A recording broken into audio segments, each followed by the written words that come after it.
Hello and welcome. My name is Trismegistus, and today we're going to be playing some more Factorio Space Age, as per usual. Um, I was away last week. I wasn't streaming last weekend because I went to see the snooker. I went to see the Masters on the Sunday, and it was a great day. Left me completely shattered though. I've had a horrendous week. It's felt like I've just had all the energy sucked out of me, and which I think was to say. I mean, I got back at like 1 o'clock in the morning. It was because it turned out the tickets were for both the afternoon and evening sessions, and I'd only thought it was the afternoon. I'd have stayed overnight if I'd properly realised, but I did not. Game is quite loud for me. Let's have a look at the levels on OBS. No, fine there. Probably just me messing up my settings on my boop. Let's just check it's all live. Yeah, we're all live. Cool. Yeah, I probably just set my audio slightly too large. Too high. Just fiddle with that. Cool. So, yes, I have been very busy though in the game. Almost exclusively on Nalvis. We did have a... So I've been chugging away doing infinite text, basically, just leaving it going, doing the various ones and different bits and pieces of buffs and all that sort of stuff. So some of them, even the ones I don't really understand what the point of. Like this one, I've been bumping that one up. And one of the things that obviously I have done now, a couple of the railgun damages, as I understand it, once it gets past a couple, it gets a bit pointless because, it just one-shots the asteroids anyway. But I have done a few of the rocket part productivity, which is making everything a lot cheaper, which is kind of extending. It means I kind of don't need to expand on the other planets. Why have I? Oh, okay. So, I don't need to scale them up as such. Here, I was messing about with like some different configurations of the miners and stuff like that, and ended up settling on stuff. And what I did, I just kind of put some walls around. It was more... I've been doing a lot of experimenting, basically. So, the walls are just messing about, seeing what's viable. And what was very apparent was, for example, the Tesla turret. I put in quite a lot of those. It's quite a small wall chunk. In fact, I've got the blueprint there. Just a small chunk of wall, like that, you see. That bit there. And obviously tiles then. And that gives, there's a lot of coverage from the Tesla turrets and rocket turrets. Rocket turrets we're making here, so those filled in relatively quickly. But the Tesla turret, because they're all coming from the other, coming from Volgora, it took ages to fill them out. So one of the things I ended up doing was obviously over the water, we don't have any need for, we didn't end up with any flying enemies or water enemies, so I've just taken those out and that trimmed it down. But it's very apparent that, that something like the Tesla turret is perhaps a bit more, judiciously used would be better for something like this. But yeah, I've put in flamer turrets and it's full on thing. We've got artillery at the stops, and I was messing about trying to work out some of the new logistic stuff. I'm still not quite a fan of... I like these where it's got like sections and stuff and you can put on names and you can actually do like multiples of them and all sorts of stuff like that. It's all the sort of small quality of life things I've really been kind of looking at. And I'm using filters here and I'm reading different things out of the network and all sorts of stuff messing about. But yeah, I'm still not a massive fan of this whole... the way this is done, particularly on both of those are deciders. Have I got an arithmetic there? I don't think I've got one, have I? It's all deciders. Yeah, not, the arithmetic. The fact that the arithmetic is only like one thing, I can kind of understand it in a sense. I should actually put it in the power thing there. Because you can only really do one bit of maths basically with it, so you end up having to have loads of them anyway, which I kind of get, but also is a bit annoying because you still end up with a million combinators to do relatively simple things. But yeah, messing about with all that. I've been really, really busy, but none of it particularly interesting as such. What else did I do? Obviously, it's got a rail line going round with the rail dropping off, and this is where is it picking it up? Over here. So these have all got things on there. Oh, I guess I also did. So I was messing about with the whole interrupts and stuff like that to see, see if I can understand that and see how you get it to work. I did. I got it to work, and I ended up. So I've done a proper.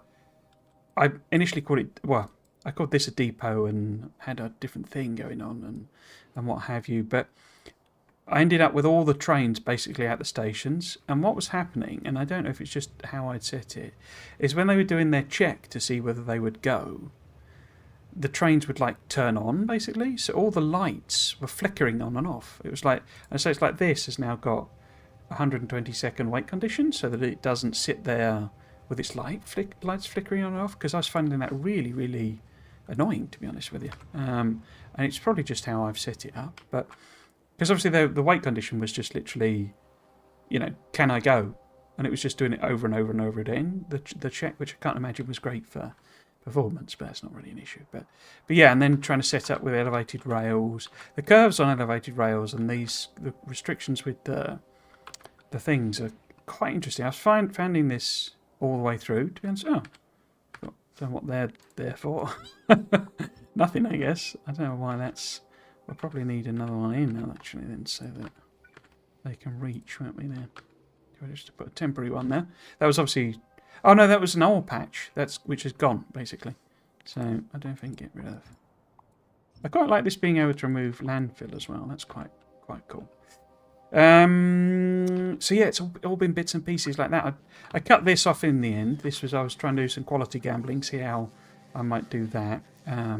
But I ended up with, the way I've done it, every time these picked one up, sort of thing, if it was a normal one, it would just force it back into the system.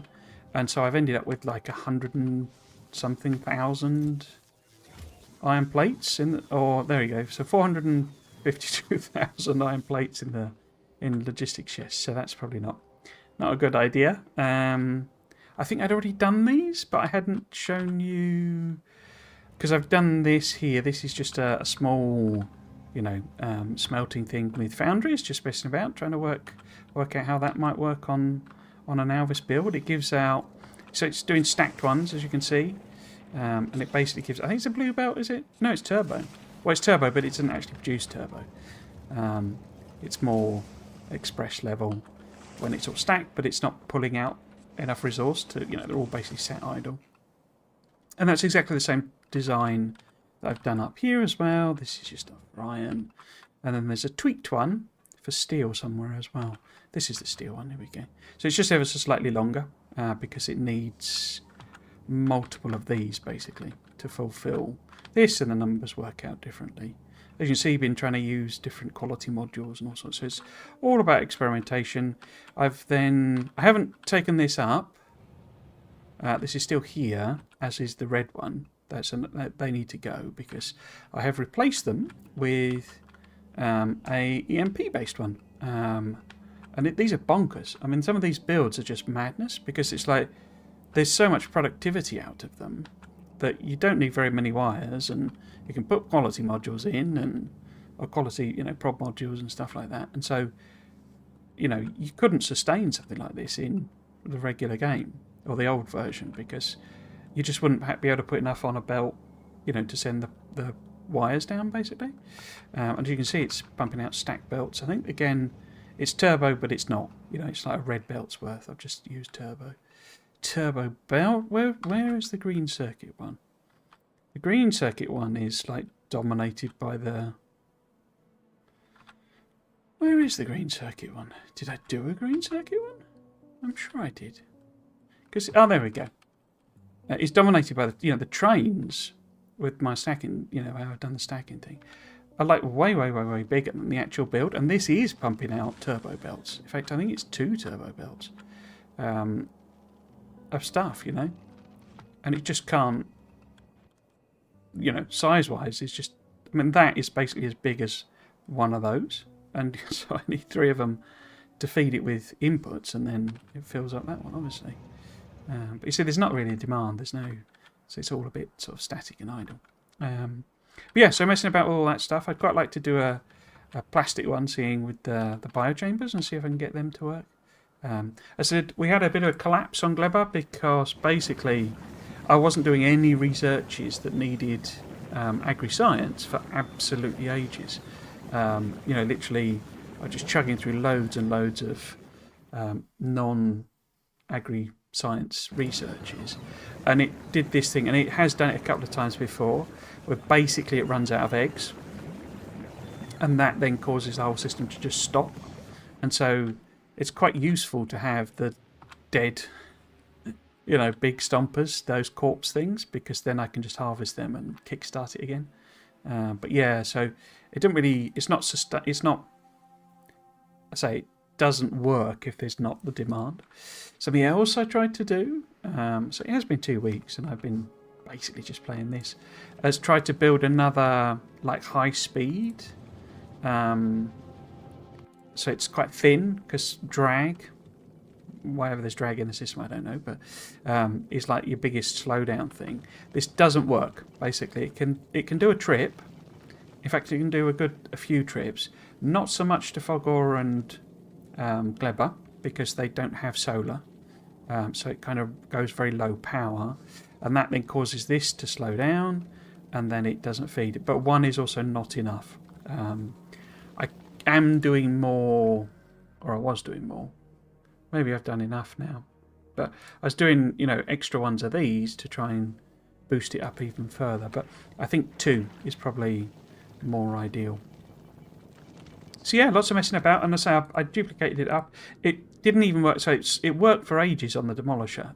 I actually tested it on that because that was going to Volcanus, which is a bad test because that obviously has loads of extra solar. But yeah, so it functions and it works, and this does keep running. It just doesn't produce enough ammo in order to keep meeting the trip. So what I could do is introduce to the thing a kind of a deliberate delay. So yeah, been having lots and lots of fun. But our mission today really is to try and build a solar system edge capable ship. Oh yeah, and obviously, to do all that, I was using Spidertrons as well. Good old Spidey. I've got a level 2 spider here. That's my sort of personal transport. I had to take legs out of it because it was too quick. I couldn't keep up with it. As in, I was trying to click and it was already there, sort of thing, on the things. Not sure about this. This is a bit. So this is like a set of remotes. These are my like fighty Spidertrons with loads of stuff in. They've got all the sort of best gear, basically. A few good shields and stuff that I've made. And then these guys are my builders. You see they're blue. But it doesn't take on the colour anymore. And I don't know if that's just because I've forgotten how to do it. But it'd be useful to have the colour because after a while I forget. And these ones are this is the landfill Spidertrons, basically. And then this is my personal one. So they're obviously colour-coded for me. So I know what they are. But it doesn't hold the colour coding on the little... Because the light bit on the front always used to have the colour of what you'd attached it to. What was interesting is the Spidertrons now keep their colour and the name and stuff. I don't know if they keep their equipment grid or not because, I've obviously, been picking them up and stuff. But yeah, so I don't know if that's a thing where it does keep the equipment grid. But yeah, like personal armour. So yes, the mission today is, as I say, to build this guy and test it, essentially. We have made, through random chance and stuff, a few, legendary bits and pieces. So we've got 5 legendary crushers now and all sorts. I do have some blue, which is rare, I think it calls it, doesn't it? Railgun turrets over on Aquilo, but it's just extra range as I understand it, which I'm sure is useful because it will shoot stuff further away, but I can't be bothered to import them. But yeah, we've got, epic thrusters and all sorts now, so we can tool this guy up so that it can make the journey, hopefully. We had designed that. I don't know if I had blueprinted it or not. So that's that design. So that one doesn't work. Oh, the other thing I discovered. So when you blueprinting, I don't know what I discovered. It's obvious in a sense. When you blueprint things, obviously you can blueprint just a section of it. But if you want to blueprint an entire ship, you've probably got the space platform hub. You know, you'd be a bit mad to just have that stuck out on the side sort of thing. So it'll almost certainly include that. And of course, on a blueprint then, if you plop that, you're trying to say, you know, build that on something else, but you don't want the schedule to go across because it records the schedule when you do it. All you do, it's blatantly obvious, is just remove the hub from the thing. Obviously means it doesn't anchor. You've got to make sure you're getting in the right place. But if you remove the hub, then obviously it doesn't take over those, you know, instructions sort of thing. So it just becomes a generic platform piece, effectively. Which is blatantly obvious, but I say I just didn't occur to me. So did I... That's one we know works for that. Okay. Did I blueprint anything else? I thought I'd made a book, didn't I? Of... Is this it? Oh, well, this is a book of some bits that work on the big one. And that's the massive one. It'd be worth blueprinting it so I don't do anything dumb. That's the defences, isn't it? Yeah, okay. So if I take a blueprint, say, of, I don't know where the repeat points are, but if we do that one, say, and then I think I'm going to put them in the same book. And then it's just so that I don't do something dumb and, you know, delete them, basically. So if we do, say, railgun to railgun, let's take the bad bit as well. Cool. Because I wasn't going to work on that. I think I decided that that was my design. I just need to put it round as needed. Okay, so I guess the next one thing we could do is maybe look at the nuclear, the power, because we have a sort of an odd situation with that in that I'm going to use the fusion power just because. I mean, why unlock it if we're not going to use it? Where does it live? There it is. But it has a neighbour bonus, doesn't it? So we need a sort of a compact design. I mean, I suppose I don't have to. I've just no idea how much power I actually sort of need. So we could have...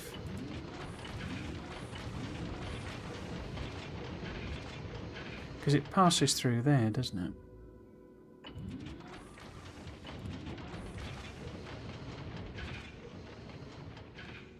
And then what we would need... We need a cryo jobby, don't we, to... like recycle it effectively. Cooling hot fluoroketone. Okay. It's just I'm not... My barrels aren't hot fluoroketone, they're cold fluoroketone. You know, already pre-cooled, as it were. So we need something that's going to let us... Is it best to align it with that one, maybe? Unbarrel the stuff. And then we can kind of get rid of that. It's a bit weird when you think about it, but... What I could do, I could use that as a buffer. So we could use the pipe as a buffer, essentially. So I'm going to need to move it down a bit. Because I obviously need to feed it from the hub. And then we can kind of get rid of it. So it'll be there, say. If I just do like that. And then we want to filter to the cold barrels. I guess I could do stack size like that. Oops. Just to make sure it doesn't go mad. And then if we do...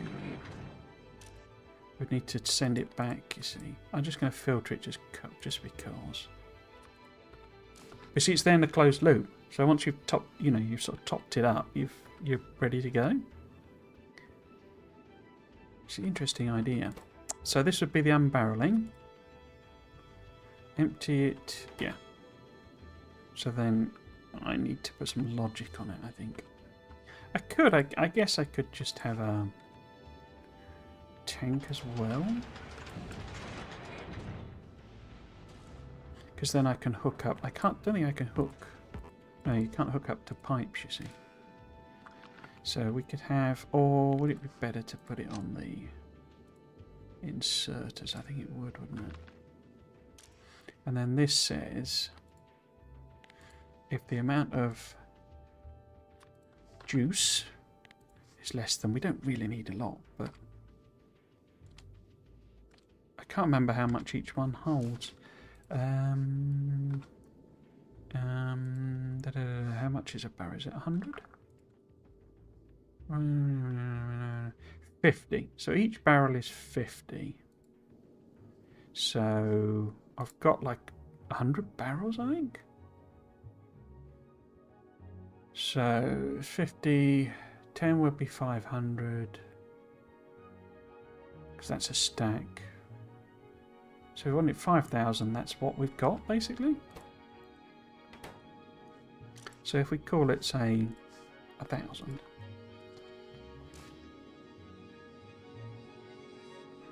I'm not actually going to hook it up yet. We'll pop it, say, on the side there. I could do the... Oops. Do the return barrel, couldn't I? Right. So we would need to move that to there. We could also put, because we're going to need to kickstart this, and I think we've got legendary panels.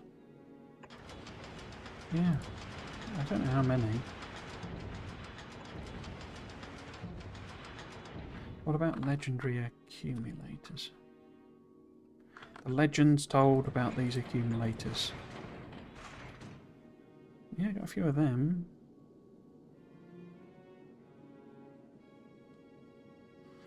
Accumulators would fit better in there, actually, wouldn't they?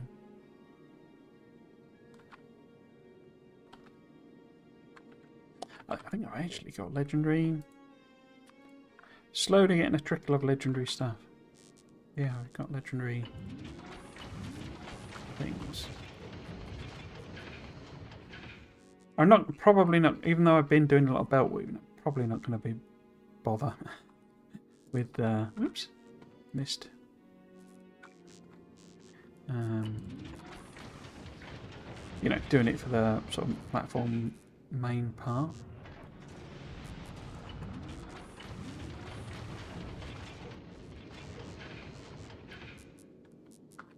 But yeah, panels would, accumulators would kind of fill that gap better, I think. Don't know how many of these I've got. I've got quite a few because these have been running for a while. Not the solar panels, I think. I've got more legendary accumulators than panels.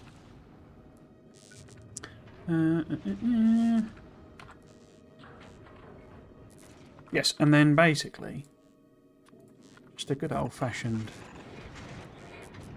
return pipe, basically. If I flip that round, that'd be a bit neater, wouldn't it?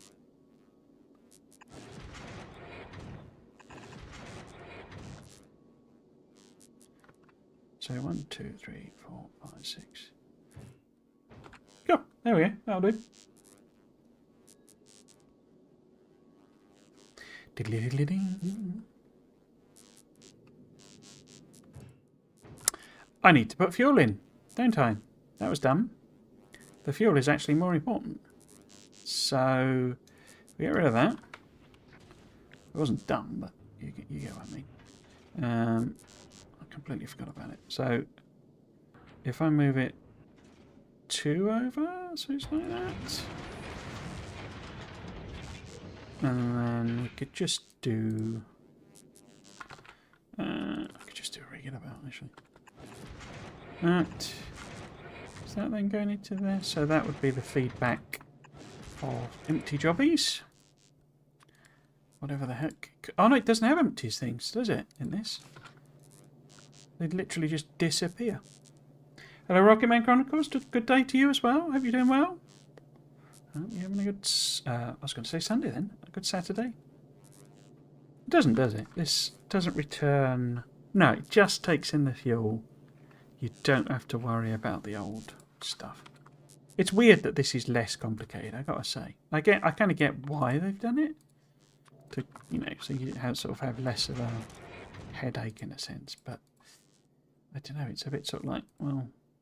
Because it doesn't, you know, it doesn't do the thing where it just burns it. It, you know, it does only burns it at the rate you use it type of stuff, and which is all fine. But so it does.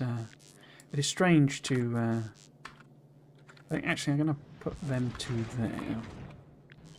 Move out the way. So that'll just pop them on. We could move it one back again.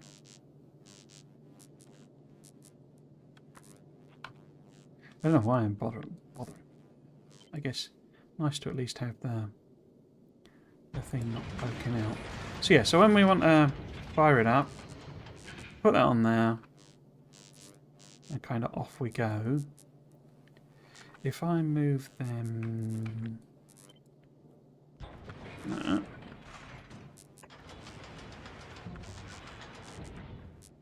Yeah, I thought I might get...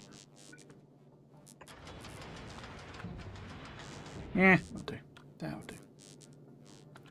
So yeah, that one needs to go there. That one needs to go there. That'll empty it out, but only until there's so much in there. But go into those. I assume it does pass through. It must do. And then plasma, I believe. Huh, are those inputs as well as outputs? I don't actually know that. You would think not, given the direction of the arrow. What have I actually done on Aquila? So, because, yeah. So it's not, is it? This is not. Those are outputs, not inputs. Okay, so that design just doesn't work. Okay. I had a job interview yesterday, fingers crossed. Oh, good luck for that. Are you able to say what the job is and things like that?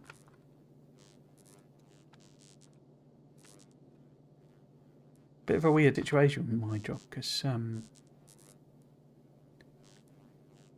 So that's connected. So it's only these two that aren't connected, because that's a direct one in there, and that's direct in there, and that's direct in there, and that's direct in there. I don't even know if I really need to. It feels like a lot of overkill, but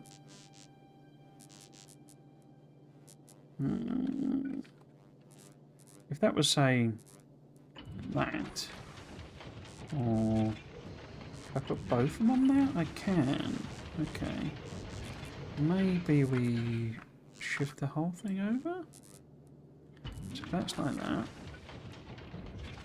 And that could go like that. And then... Is that right? So that's an input where it's an output. They're connected. And they're connected. Okay.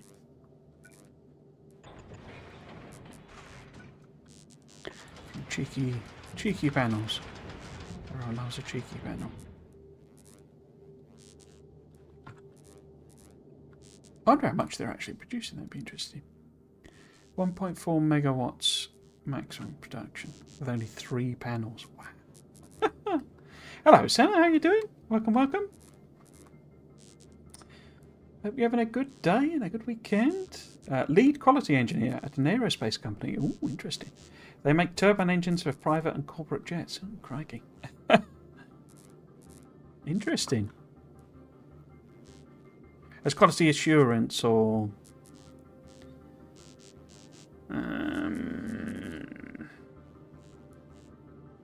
Because quality has like, I mean, it's like, for example, we have a quality system where I work, but it's nothing to do with the quality of the parts. It's just I don't know why that term is used. It's a bit strange to me, but yeah, it's like, because it like defines all the processes we do and stuff like that. But, well, it's meant to. It doesn't really. It's a bit strange hours, because I've had them at every company I've worked at, and the one there just doesn't fulfill the same function. It's very, I don't know. It's literally just like them to tick in a box, you know. Well, we'll give that a go, and I think some more panels would fit on there, kind of nice and easy, wouldn't it?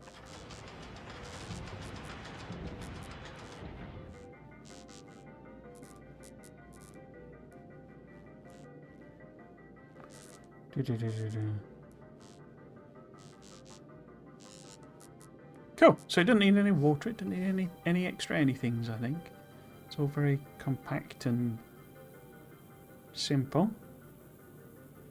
Just trying to make sure I've not done a dump. I'm sure I have done a dump, but we shall see. Okay, so that's that. Now, crushing. Well, let's have a think about production of stuff. So, what's a good number to aim for with the whole... In fact, can I make them... Yeah, so they're made in regular old assembly machines.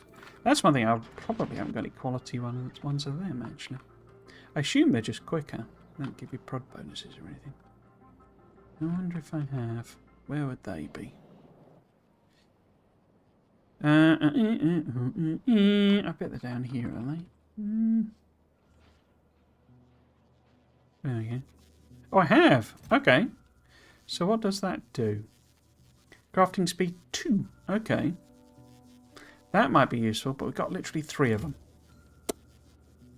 And then we've only got 40 of them. It's not great, is it? But then how many are we going to need? Let's order some up and see what we think. Oh, already got more on order. Oh, I've already got some. Oh, I got 50 green ones. 1.625. How many? We got 3. So if we pop that down on 3, I haven't got any of them. I get what you're saying. Some places just have things in place to tick the box. Yeah.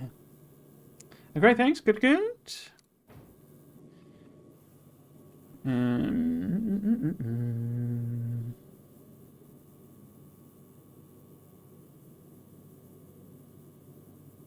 So very engineer. I mean, the classic one is software developer, isn't it, for Factorio? But I think it's a very generally very.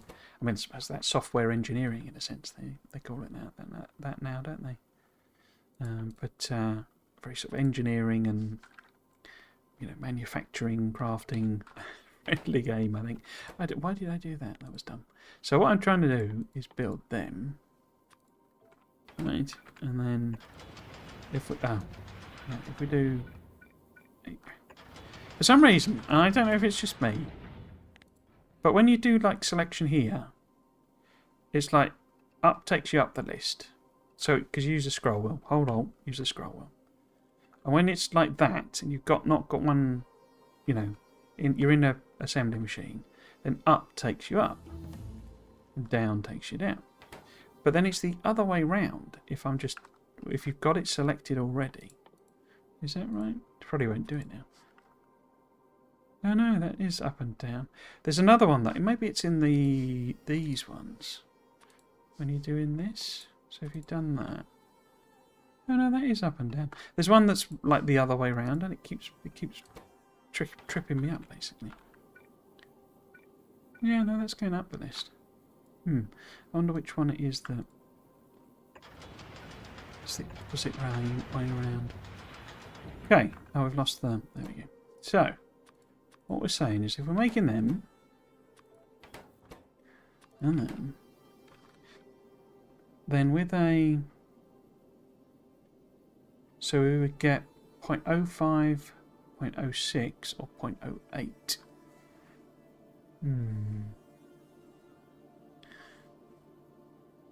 So it's not quite double, is it? Oh, but then they're 1.25, aren't they? 0.08 a second. That's terrible, isn't it? If we would... Oh, you can't do that. Of course you can't. If we were to try and... Have I brought... I don't think I've got many... Oh, I have got some here. Okay. So I've not got many... Like, I've basically... In all my experimentation, I've basically used up all my cool stuff. All my quality modules are in loads and loads of different machines. So with a load of them in, 0.33 a second. Wow, that's more like it.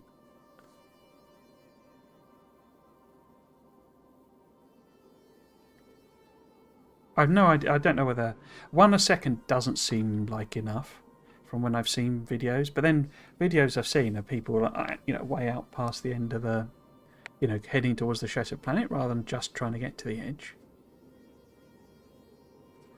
But it doesn't sound like enough, so it feels like gonna need maybe. So if we had 3 of those, which I think we can just do, we've literally got 3. So that's basically 1 a second. Because the ingredients for it aren't that expensive and are quite easy to make, I think, on platforms. So yeah, we'll go with that and see how we need to support that. Miss Factorio a bit, haven't played in a couple of months. Too much to do and other games as well. Alright, what else have you been playing then, Sana? I'd had a big plan across Christmas to play Stalker 2.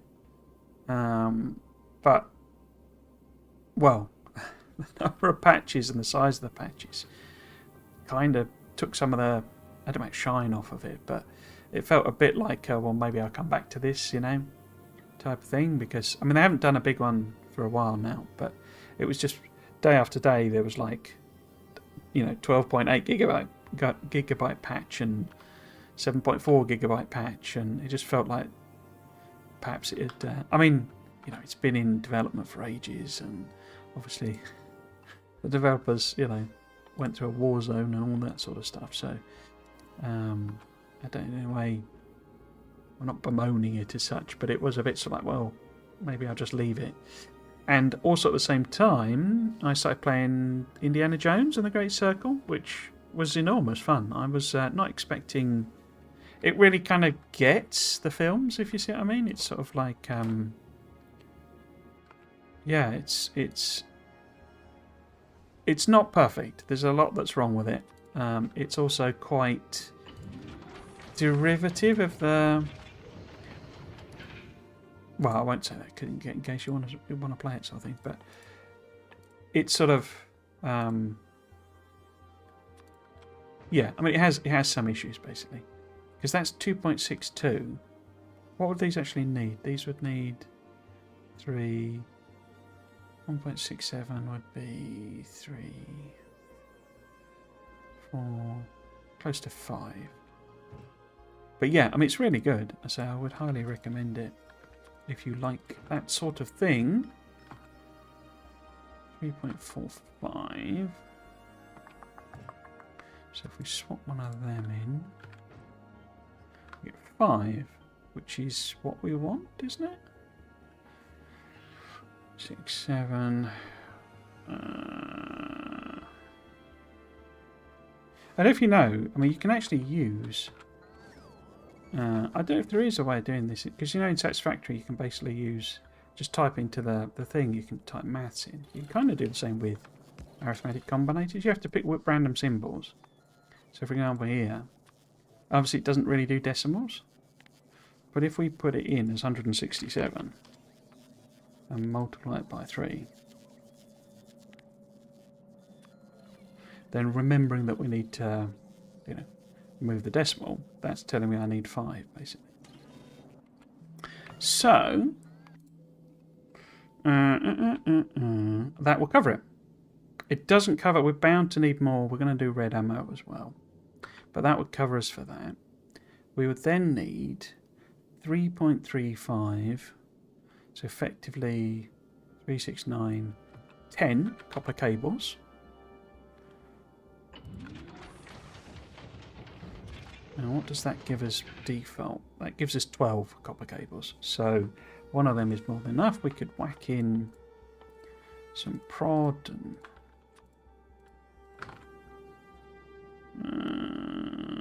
9.51, so that's still fine. Cool.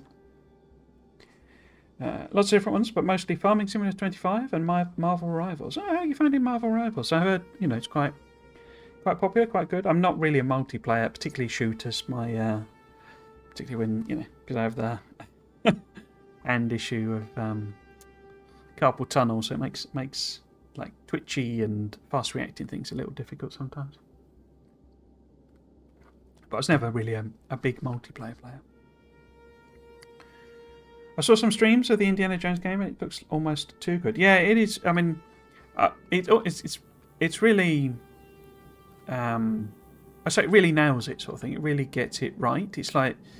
It's almost what like the fourth film, as it were, should have been. If you see what I mean, it just sort of manages to get the tone and stuff just right, really. So yeah, I was really impressed by it. I say not perfect. It has some problems. I'd say it's almost too big. Is one of its problems in that there's a lot of side. The main mission, the main story is like long. It's a lot of story, and then there's loads and loads of side mission, and the side missions are a bit sort of, what would you call it, like general open world type side missions. They're not particularly. I mean, they're good and interesting, and there's some of the, proper side missions, if you see what I mean, are really good. That more story-based ones, but there's a lot of collecting things and stuff like that. That it just feels like it's video game rubbish, if you see what I mean. Slightly tweaking my language, but it's sort of, I say, collectibles. It just doesn't. It just doesn't. Appeal, as it were, because it doesn't really fit in a sense. But there's a lot of Easter eggs, and there's a lot of nice references to stuff. And say the plot, the main story, what it's about, as it were, is good, and it works well. But yeah, particularly I notice there's one entire area that's like there's basically like 3 open areas. 3 open world bits, and one of them is just horrible. The last one, and it's the last one, is part of the problem. The first one is amazing. The first one, open world, is open area. They're not like open worlds. They're like smallish, open areas, and it's the Vatican, and it's just gorgeous and stuff. And it like really makes sense, and it's sort of good fun and what have you. But the last one is. I won't say where it is because sort of a little bit of a spoiler, but it's just tedious. There's a thing. So one of my theories about open worlds that makes open worlds, or can make an open world a good open world, is how good the actual moving about is. So how traversing the open world, if that's not fun or interesting or I guess challenging in some way. And it's the thing of where JRPGs have like random encounters, and like that is something that very much appeals to that audience. So the Japanese gamers like that sort of thing, and so that is how they make their open worlds fun. That there's lots of random encounters and lots of random combat and stuff like that. It's why I say, I think the Forza games, the Horizon ones, not the serious driving sim ones. They're actually some of the best open worlds, because what you're doing in the open world is driving, and that's the point of the game. So basically, how you get to the different locations is also what you do in the game. So if you're playing a driving game because you enjoy driving, then it just lets you drive on anywhere and crash through things and all this sort of stuff. So it's like fundamentally you are doing, it's like if it's a shooter or say like a JRPG or something, you just do a miniature version of the main point of the game in the open world, and that then makes the open world fun. I got off topic there a bit. What was I going on about? But yeah, so for Indiana Jones, what they do in that last area is they introduce a traversal system, a way of moving around. It's not, you've probably seen it, but it's not fun, to be honest with you. It's annoying and a bit tedious in order to get it to work properly. It's a bit like Red Dead 2. That open world is one of the best there is, because the horse mechanic is like incredibly like in depth and works just incredibly well, and because it's so pretty, if you have to get into the mindset of everything's at a slower pace type of thing, because it's a horse based moving around, and the fact that the horse riding mechanic is actually quite enjoyable and it's a good way of seeing the open world, makes it work. But I say what they've done in the third area, I'm getting really detailed on something I'm not really explaining properly, but in indie it just makes it annoying, and so you get to this point where you're quite fatigued from playing it. You've done a lot by that point, because you've probably done quite a lot of the open world, open missions, other places, and then it gets a bit sort of like, oh no, there's more of it, and it's horrible to traverse. I would also say there's a lot of puzzles in the third area, and they're actually really annoying puzzles because of how they're presented. So what am I after here? I'm after 0.67, aren't I? So that's effectively, let's just do the maths on this again. So that would be, if we wanted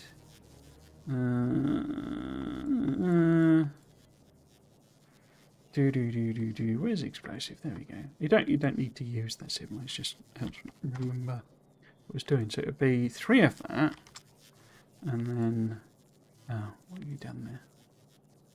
Why have you not taken the symbol? Why have you not taken that?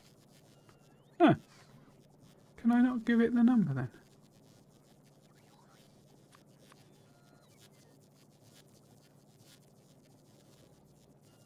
Wait. Oh, it doesn't matter. Why did that not work then? Okay. 201. So we would need 201 coming out of the total of these. So in other words, we would need 4 without modules in it. Okay. What can we do modules wise? We could maybe have one of those, 2 of those. So 2 like that, but then I might just, because we don't really need to worry about volume. So that's 1, perfect 1. Okay, which is ever so slightly under, but I think we could probably be okay with that. We're going to need more anyway for the rockets, aren't we? But let's just work with that for time being.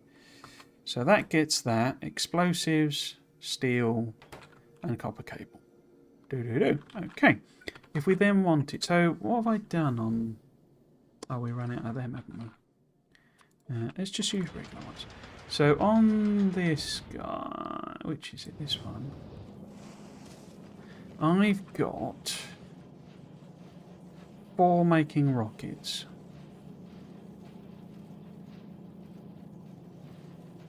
So this we know is balanced in the sense that the numbers all work out. So we can basically just copy this.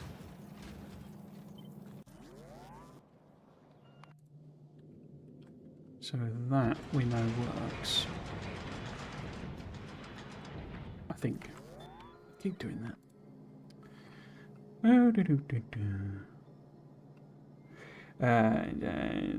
I love competitive FPSs in Marvel Rivals. It's really good, which I didn't want it to be low. It's like a faster Overwatch, but it's hard to choose which is better between Overwatch and Marvel Rivals. Overwatch 2 is a bit worse than Overwatch. Overwatch 2 is a bit worse than Overwatch 1, I'd say. Okay. Overwatch 2 is kind of dead, so matchmaking is really bad now. It's really... They sort of killed it by doing the sequel. I know the sequel. I don't really know. I know they were going to put in like a campaign, like a single player campaign, and that got ditched, didn't it? But so I'm not really up on these things, but my sort of understanding of it was that it's just like the same game with a different skin, which basically they've done an engine update. But unlike something like Fortnite, they've not effectively not really handled that very well.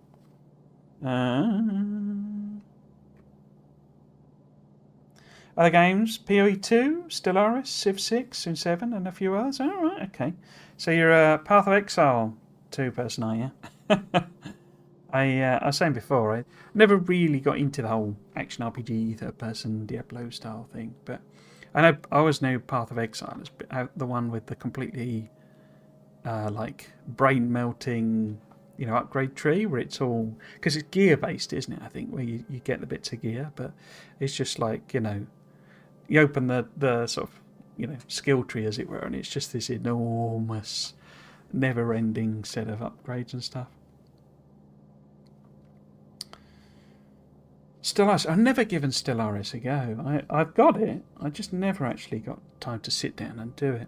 But yeah, I'm also looking forward to 7. I'll be honest, I didn't really gel properly with 6. I kind of admire it more than enjoy it, if you see what I mean. Yeah, I mean, I don't think there's anything wrong with it as such. I don't. I'm not saying that because I think it's bad or anything like that. It just didn't quite gel for me, and I always sort of ended up preferring Civ 5, But I've always been a bit weird with Civ games in that I always seem to like the ones that everybody else agrees are terrible. I know 5 is recognised as being a good one, as it were, but I always sort of... Like, I was always a huge fan of 3, and yet 3's like universally said to be like one of the worst ones. So yeah, I'm probably not a very good judge of Civ games. But yeah, I'm looking forward to 7. I am a little, if I'm honest, nervous about the whole, eras thing. I think it could work really well because it's one of the key problems I would say that Civ has always had, in that you often get into a situation that it's not winnable, but sometimes you don't even realise until you're a long way in that it's not winnable. But you've also, got the whole... Hey, it does work, doesn't it? Yeah. Why has that got level 2s in? Guess to make it balanced, but maybe I just didn't have enough.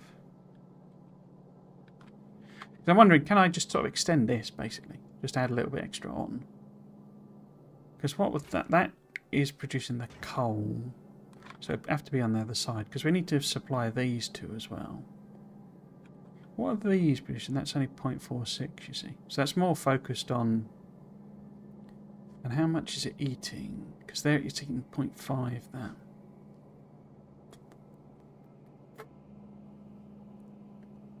But yeah, the whole eras mechanic, I say, if it lets you basically like do a reset and a sort of a re-evaluation and a... because you always had to... And this is why I didn't quite gel, I think, with 6, in that you kind of had to you decide what you were doubling down on, and like really early in the game. Like, oh, I'm going to do a cultural victory. Had to be made... That decision had to be made almost when you started.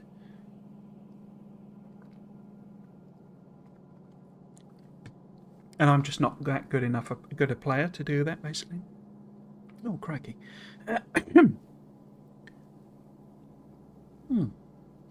So yeah, if that lets you go, right, now I'm going to switch to a military victory, halfway through sort of thing.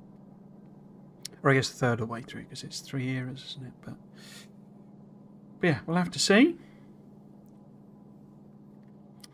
So, these obviously need 2 as well, and that's producing 2. Because that could basically then flip the modules in these. But then I would need... So if we did make that a prod again, I'm going to kind of work on the assumption that power's not going to be an issue. Only takes it down by a little bit, doesn't it?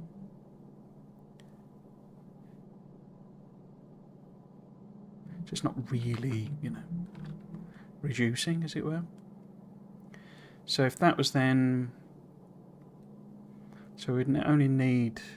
I guess we'd need like 1.9 rather than 2. Okay, so maybe if we put that as a prod, does that get us more or less? In fact, if we do speed... 1.14. So I don't think there's any way to avoid needing multiple of those, but what could we get it to? So 0.46, let's do the maths again. So if it would be 46, and then we would need, we had 4, am I getting that right? Getting that wrong, aren't I? So we need 0.46 and we have 4 of them, so what will we need? 184. So we'd need to produce 1.84 coals.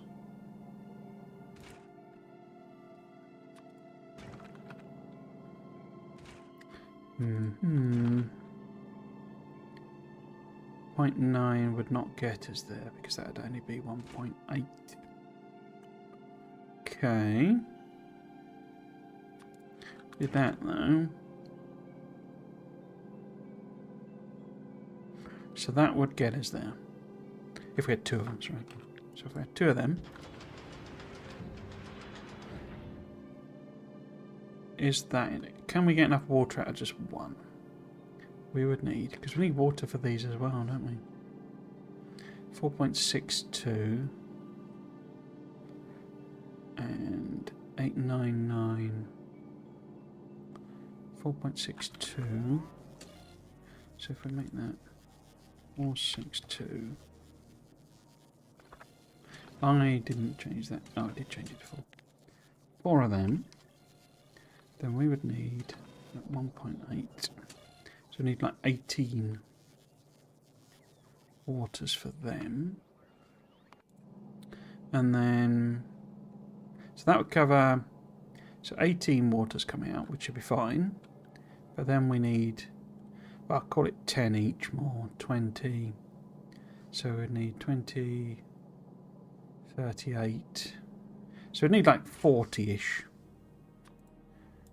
If we were under 40, we'd be okay.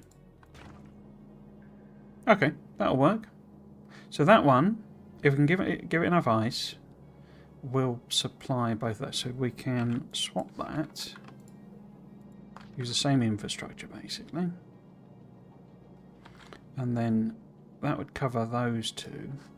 So we would be able to grab some more of this. So I'm kind of thinking I'll put them on the same belt, basically.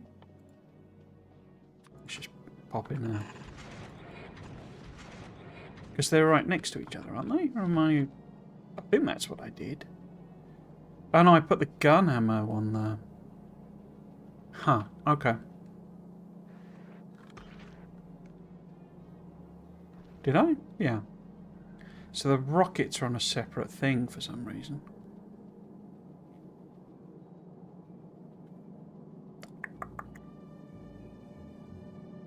Yeah, okay, fine. So what I actually need to do, that's a separate line then. So these need to be the red ammo.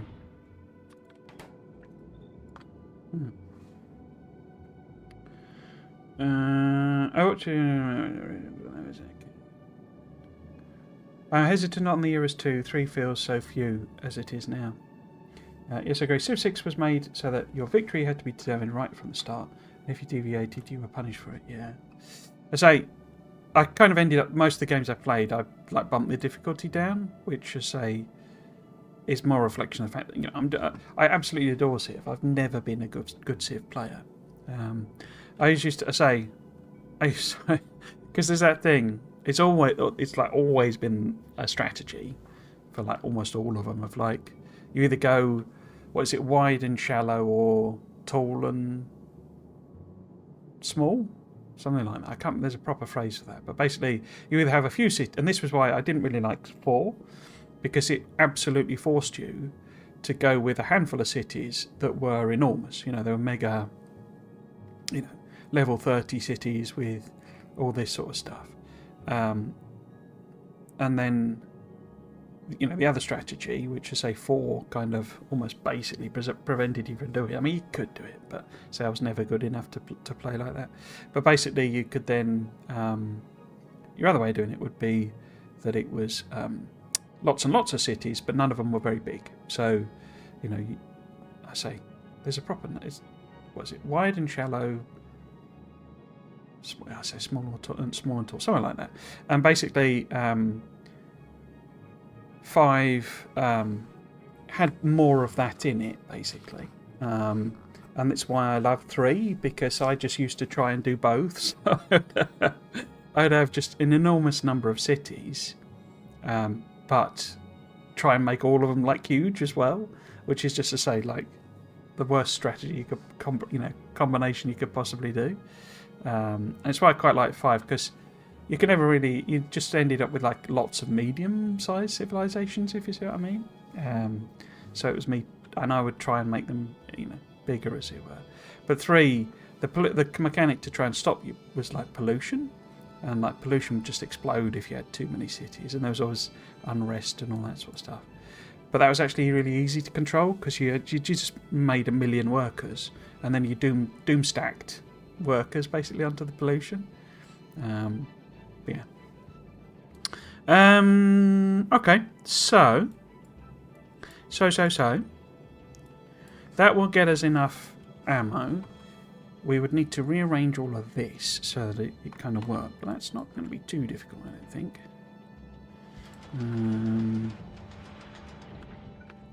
Yeah, I mean, we just need to do belt shenanigans, basically, don't we?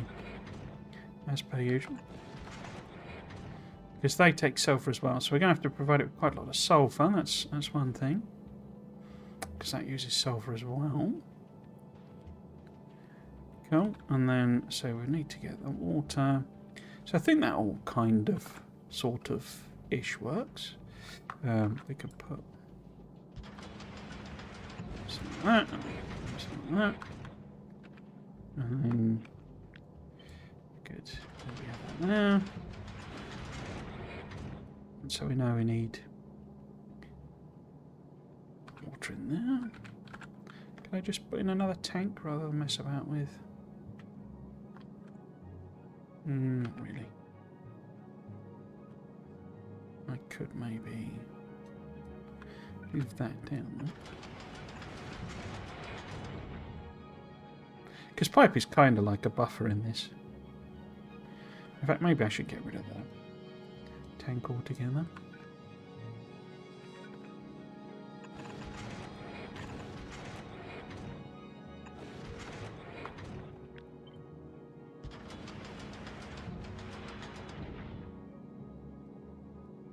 So if that's there anyway. Yeah. I quite like putting tanks in there.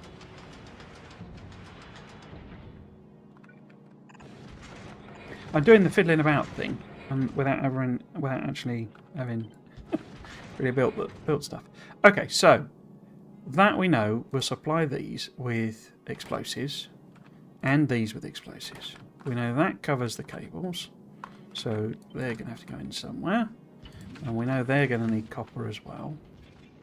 This needs steel, and these need steel? Yeah, so we'll need even more steel. But that's not looking too bad, I would say. Because then the sulfur and the carbon is just from the rock, the asteroids. Cool. Do. Yeah, so they need iron plate, so we're going to need a iron plate one. But then these also need this. And I need iron plate. What was the thing I'm missing? So we got the copper cut. Well, then, well, we need one for copper as well. Boop boop. Which rather conveniently we get out of the things. And then if we just put that on there as a reminder, then they're both going to need that. What else do you need? You need steel, copper plate, and regular bullets. Cool. Wide versus tall, yeah, that's it. Lots of small cities or a few huge cities, yeah.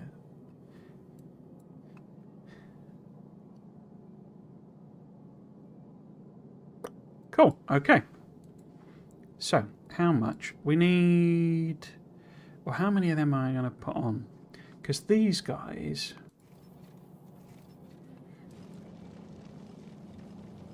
ended up being massive overkill, what I'd done.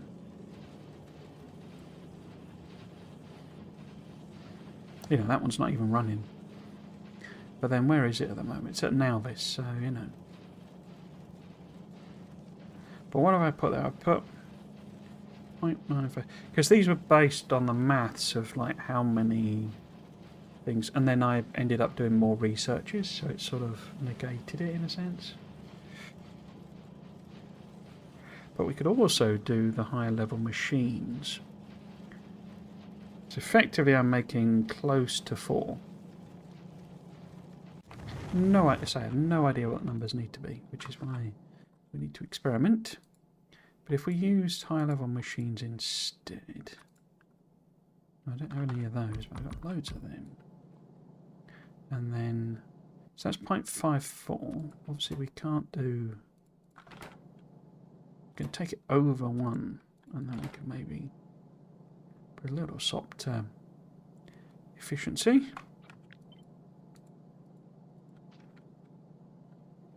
Two, 3, 4.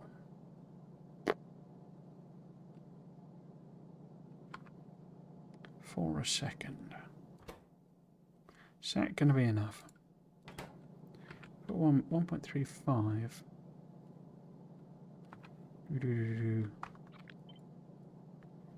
So then that would be 2.7, 5.4 a second.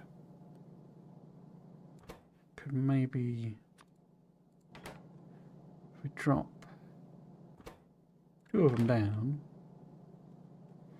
then we're taking off 7. So 2.45.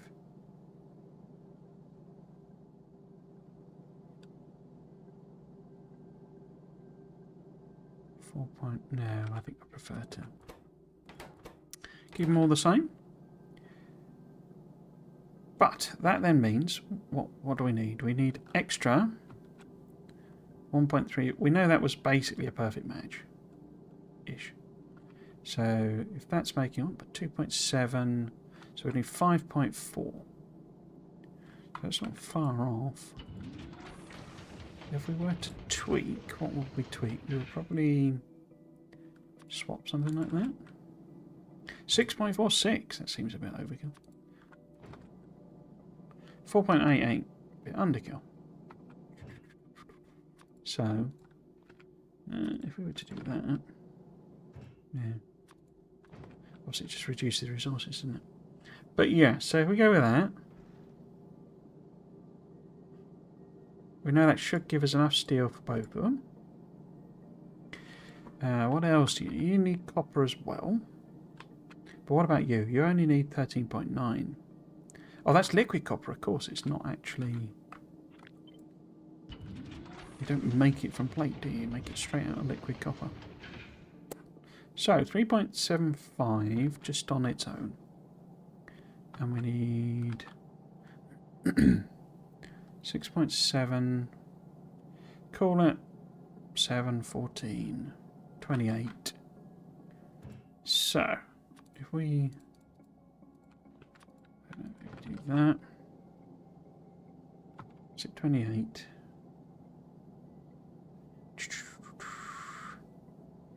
6, so 7, 14, 28. So that's 9, 18, 27. We have 3. So it's a bit short, but it's not far off. Okay. And then if we were to try and support them, we would need 16, 120, and then it's almost lost in the noise there, isn't it? But 130, 140 if we can, which feels like 140 would be 127, 180, 180.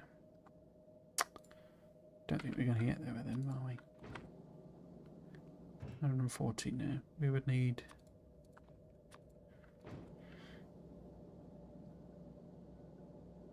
140 was what we would need, wasn't it? 180. Let's go with that then. So that will supply all the copper we need for both of those. Those need cable, don't they? It's feeling like maybe this is like a direct insert because of how mahoosive that is.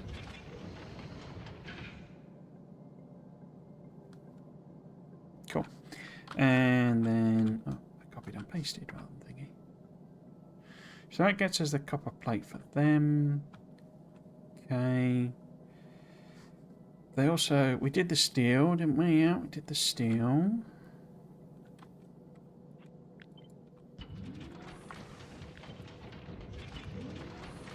So then, how many green ammos do you need?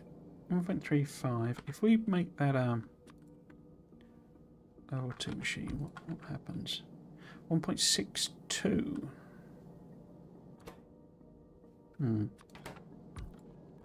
What about that with one of them? 1.87.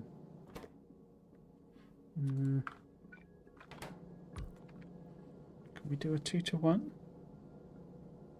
So it needed to get up to about 2.7. 3.25. So that'll give us the option of doing the excess thing again. And we can also put in some cheeky greens. You know, where it's if there's yellow ammo, it fills it in, as it were, if we've run out of copper for them or something. But we would need 26 iron plates. And that only makes 3.75. Okay. 26, crikey. How about we reduce that then? Oh, I can't put... I always forget that. Oh, we got some more on the way. Okay.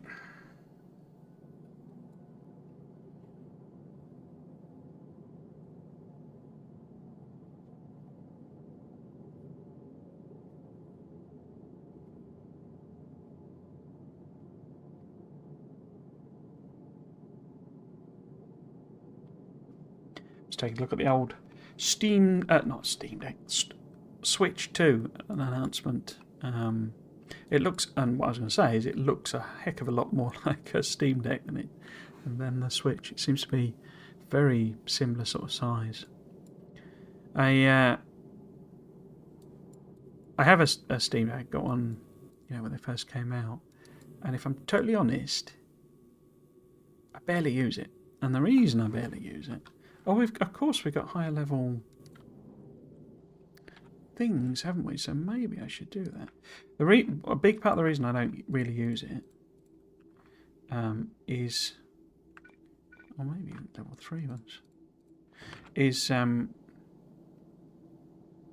weight of it. I struggle with holding it for a long period of time. So I was quite interested in, I'd quite like to see if I can make more use of it, like as a, almost like a portable PC, but then it's like you get into the territory, well, why not just take a laptop, which I have a laptop, but, and like plugging in, or, you know, Bluetoothing a mouse and keyboard, that type of thing, or a controller or something like that. But yeah, that's why I was, looking at the Switch. The problem with Switch and the problem with all consoles, and why I've never really been a console gamer, is you have to pay the console tax, which is that basically any game released on there is always slightly more expensive than on PC because the platform holder takes a slice of the money, so it bumps the price up. So it's like, well, why buy? It's why I'm really really keen on the Steam Deck, because it's obviously just your Steam library, and it's like, well, why therefore get a Switch if all I'm going to play? I've no interest in any game Nintendo makes, to be honest with you. I hate platformers. I don't have the reaction skills or coordination for them. Mario Kart's just like it's basically like you might as well just roll a dice at the start and that's who wins, sort of thing. So yeah, I love the size of it and like the weight of it. But then the two are linked, aren't they? It's like the reason Steam Deck's heavier is because it's got more oomph in it, more power. So 16 out of that, basically. Which is slightly more than we need. So could we maybe... 13. Perfect match. Okay. But don't we need iron plate for something else as well? Oh, we need them for them as well. Of course. Of course. But 2 of those, like that. Okay, even maybe. Have I got higher level prod modules up here? So I've sort of run out of them on the planet. So on now, so I've sort of forgotten they exist, really. If we did that, I'm just aware it's a lot of iron, liquid iron, basically. So at 13.4, okay, so that would cover the iron for them, but the iron for these, we would need basically another 4. So if I literally did, we swaps it in some of them, 6.86.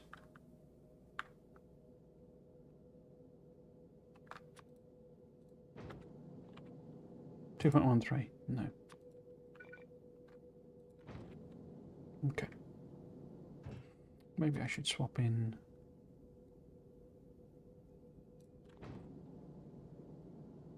$6.82. And we needed 24. Okay.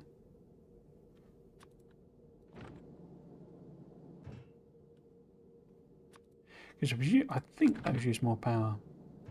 5.1. 4.72, there we go. So that should get enough iron for them as well. And them. Okay. And we know I did the steel already. Cool. So what we need in terms of iron is 26.2. That's 80, so that's 110. 190. And then, oh, they're different, aren't they? 90, 250, 340-ish. So call it 350. Oh, we're only getting 90 out of them. So 350 we need. Okay. We sped all that up. In fact, let's do... What do we get to? So 1 could do it. Okay. That's not quite there, is it? I'm just wondering, maybe we do have 2.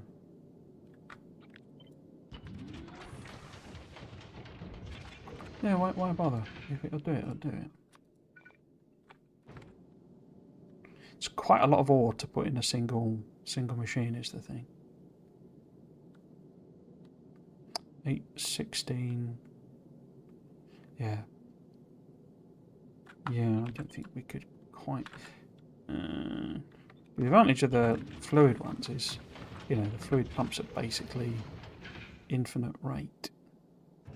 So, if instead of that, or maybe I put some of them in. What do we get? 260. Right. Have I got... Oh, I have. Okay.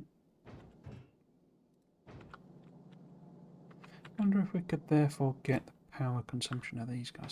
How many efficiency thingies do I have then? I've got loads. This is where they've all gone then. So if I did that, that would get us to 80? No. Minus 20. Okay. It hurts to be a little bit efficient, doesn't it? Plus 160, so we can get a bit of a power reduction there. That wouldn't hurt. Those 80% limit. Cool.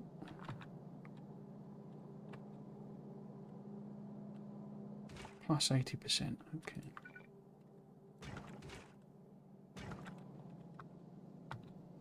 What do we got? Can we get a little bit of help there?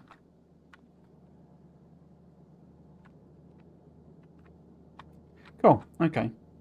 So they're giving a total of 170, 340, which is, I think, what we're after. Cool. So these are all the machines.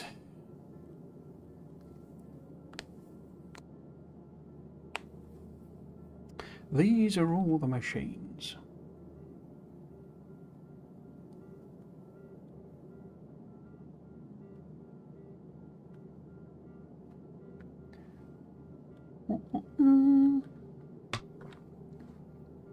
These are all the machines.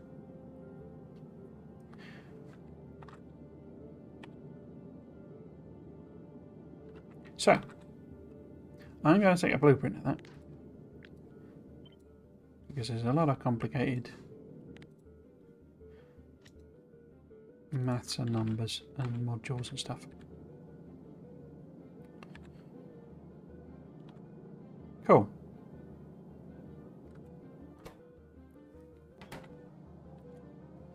If we were to try it, because how many do you actually need? You need only need 0.67 a second. So long-handed would be more than able to do that. So if this was here, going across, and then we gave it, that one's got to be there, isn't it? And that one's got to be there. That.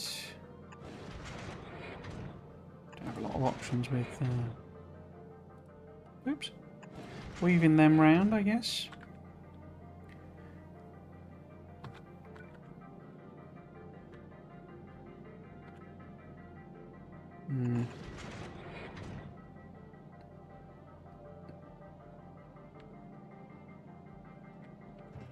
You are just pure liquid metal, aren't you?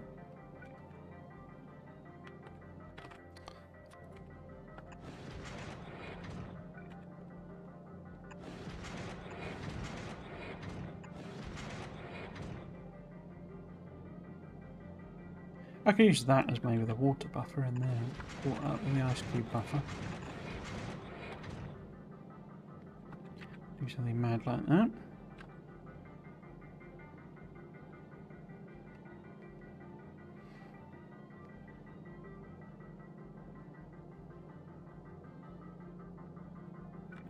Could do that and that.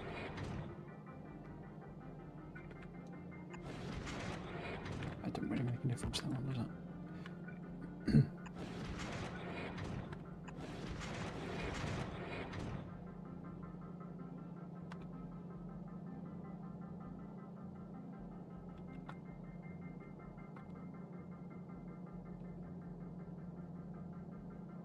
Cool. So these then need iron plate, but these need steel. Well, they got a couple of cables, so they would need steel, but these need steel. Okay. So if we had steel coming in,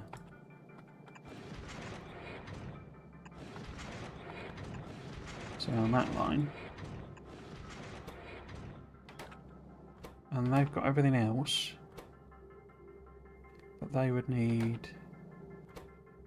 So that needs iron plate and that needs copper.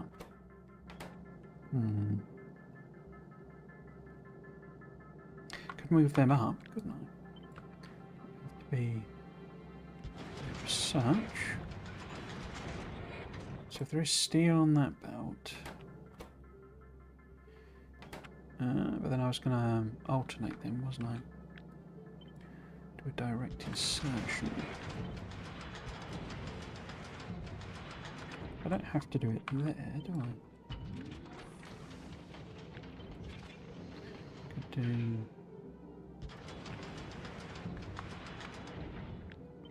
Better if I did, though.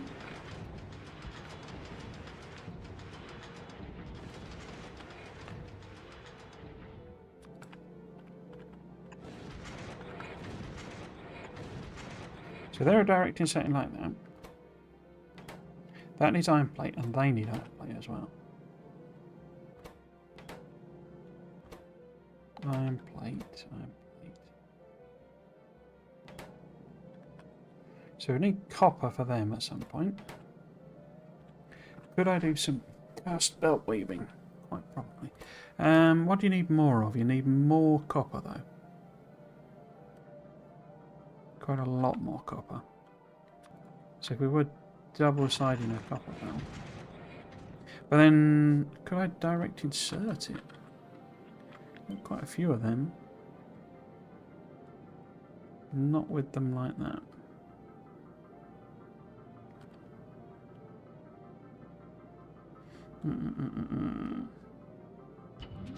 Because we've got 3 basically.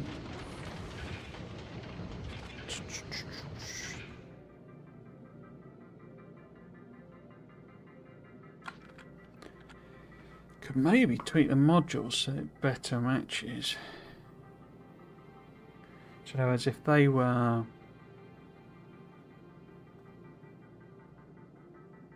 No, I don't think I'm fussed about that. If I go...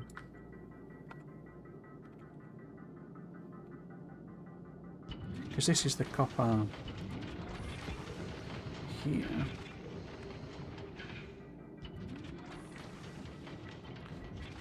As well. So we did output like that somehow. And then maybe double-sided these.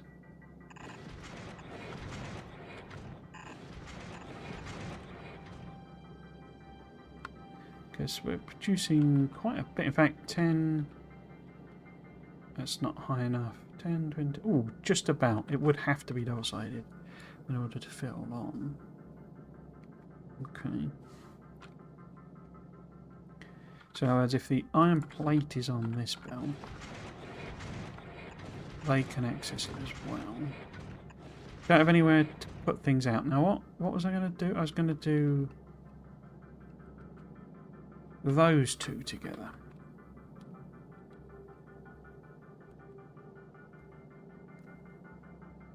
Okay. How much do you need? You need 1.35 steel. Okay. I'm kind of assuming this platform's just going to be enormous, basically. I'm not really going to bother with, you know, space saving or anything like that. So this belt needs to be iron plate and steel to make this work. But is that not too much? Because we need like 3, 4, 5, and then 13. I mean, that's an entire yellow belt on its own. But then I don't need them to run at that speed, do I? Because I only need 1.35. So 2.7. So it would be about 10, but still 10, 20, 25. Need like 25 iron on its own, and that's so that this needs to be turbo belt. because then it's like 30 on the side.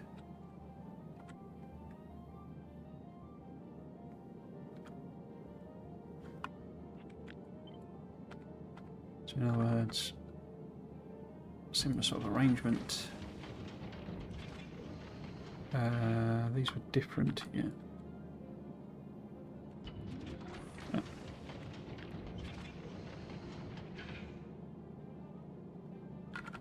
Could maybe do that.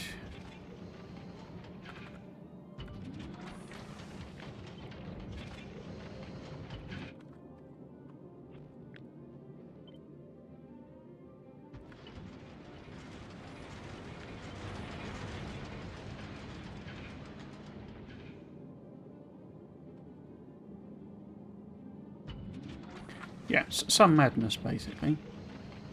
And so a turbo belt of iron and steel goes that way. That one does need 13. Yeah, I think I'm going to do some shenanigans with belts. Because we need to get these out as well. I don't currently have a way of getting anything out. So, okay. It's... apologies, that's probably quite loud. I get into my thinking mode. So if I have plate...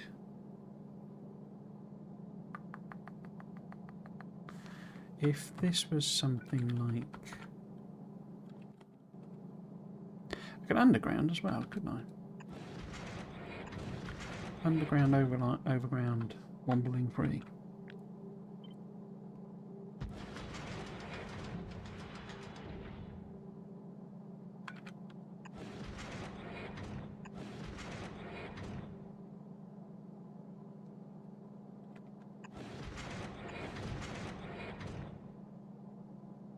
Then do that one doesn't matter, but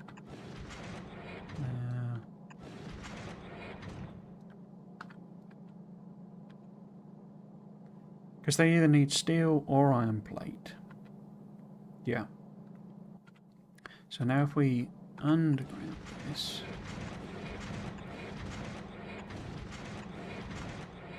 like so. You've got iron plate. Wait, so I think don't we need to really go stack? Because if you're going to need, oh no, it's the copper that you would need to stack it. Well,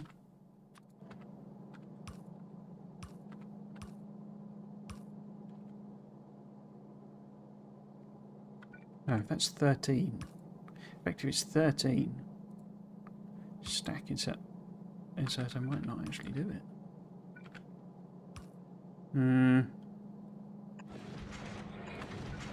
Do that. Just how do I get it out? Because we were putting these plus those.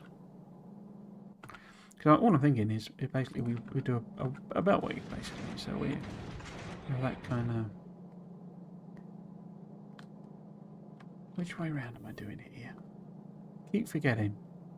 So these need to be on a separate belt. That's fine. But that means... Because how am I going to get it out of there?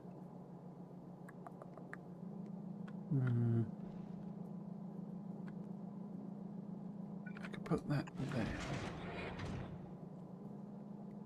No, I couldn't.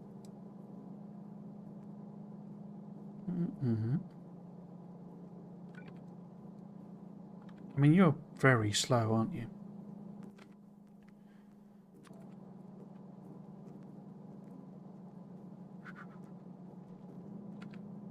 I mean, we could just jump out the back, basically, and then combine it one later.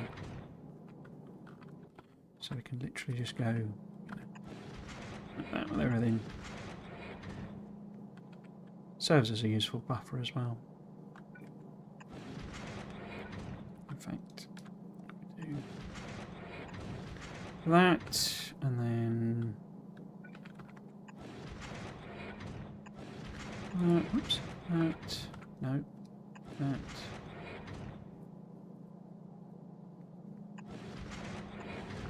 that. But I was putting the... Oh, which side is it going to put that on? Don't those go on opposite sides? If I do that. Puts it on the right, doesn't it? We'll have to see. We'll have to see.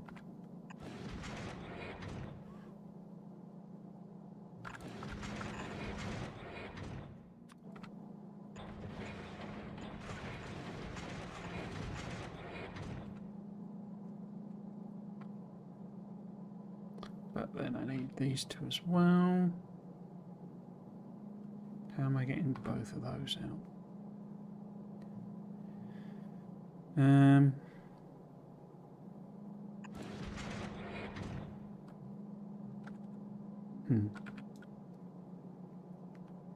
Well, why don't I just go this way with that one?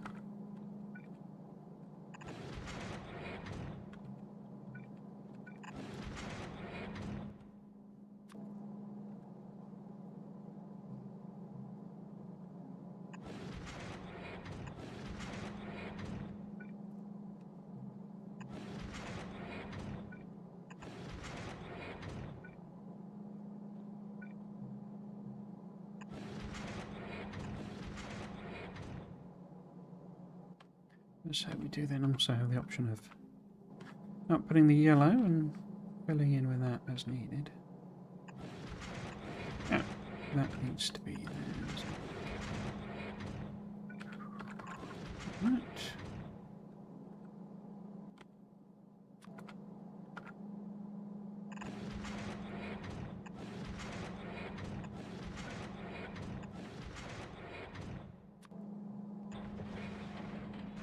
Fact, might be better if...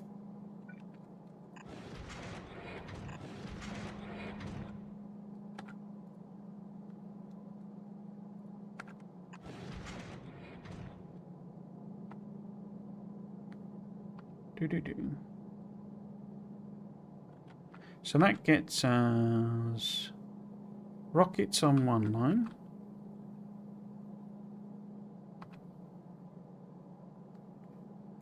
And we need to sort that out. In fact, why don't I just do that anyway?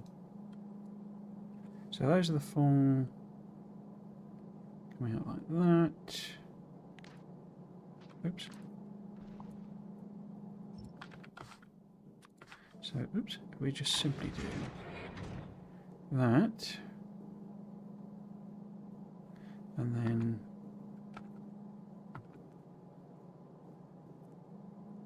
how much are you producing? 1.35. That's not very much, is it? But you need 7 coppers. Well, actually, if we do that.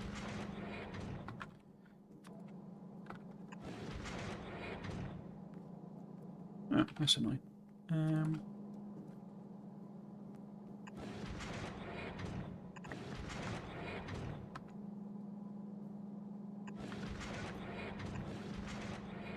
Right.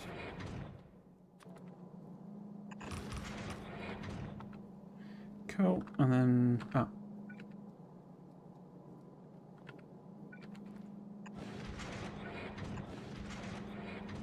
that go on further? Yeah. Cool, and then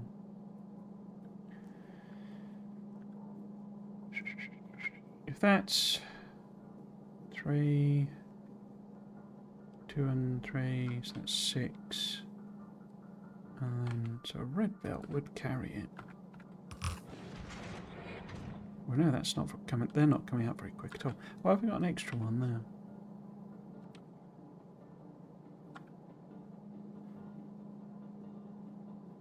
Just wondering if I can go properly cursed, basically. I can't properly, can I? I guess I could do something like that. Oops. And then...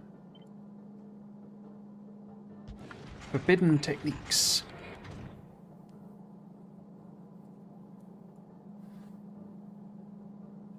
Because then got red ammo on one side, and this lets me then say I can do something shenanigan-wise with yellow ammo in these gaps.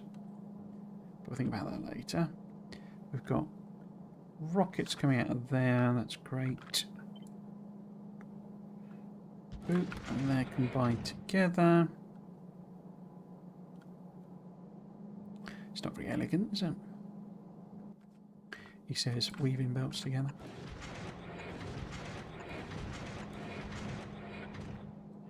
So that's coming out there.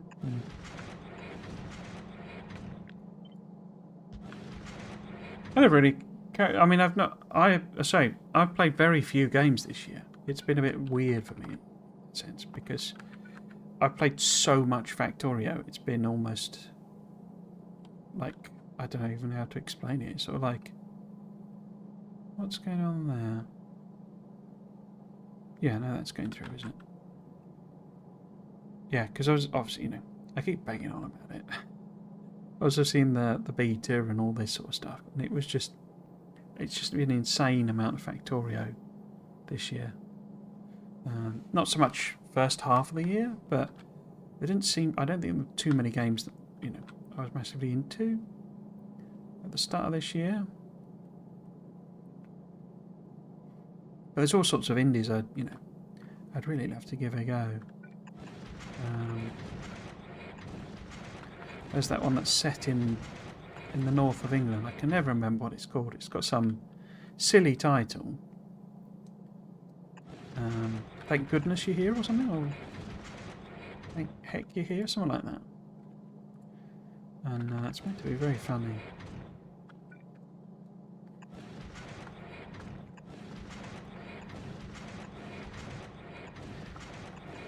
But yeah, this is what I was saying, that I wouldn't say I'm burnt out on Factorio, but wasn't far off.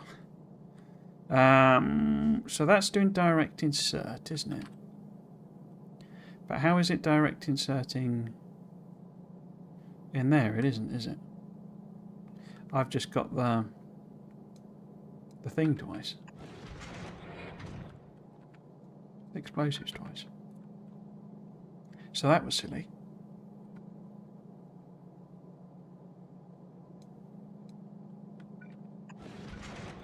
Could just put a little glue on there.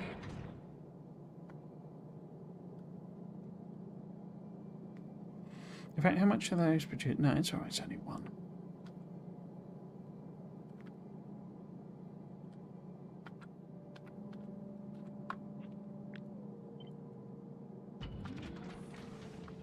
Okay, so this is all done with liquid.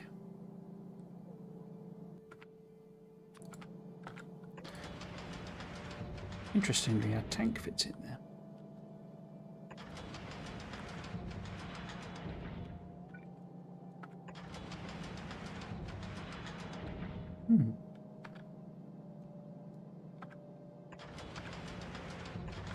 What madness is this? But this needs the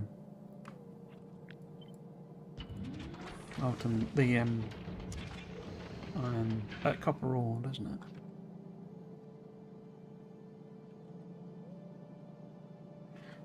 Actually, no.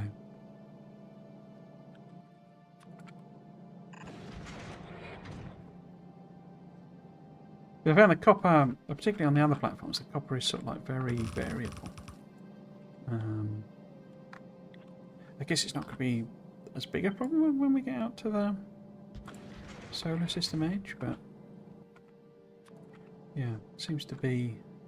In fact, we could move that down, couldn't we?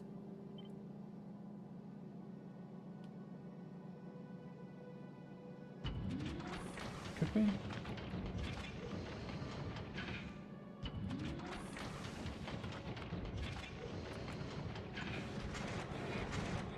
So if these were put in here.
Oops.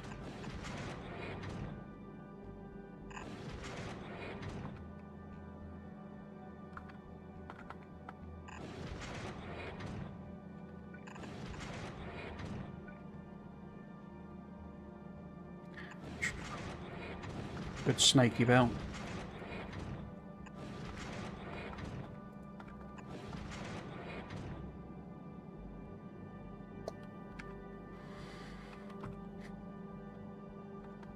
Could even take it around there.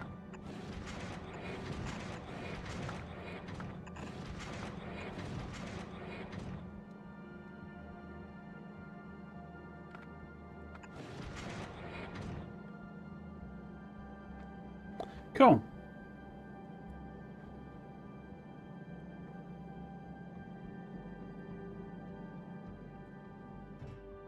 So it does need calcite as well, but that's the copper.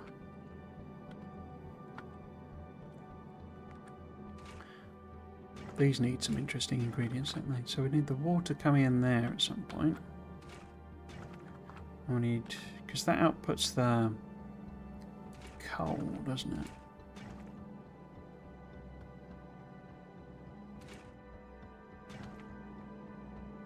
And then, so this must have sulfur in it.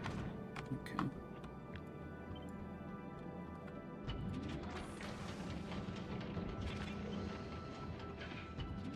Wondering about putting this just on the bottom, really.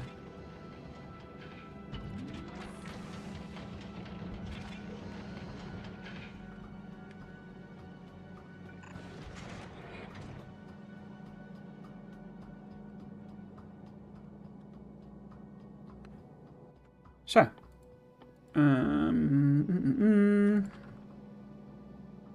this one needs to have sulfur coming in,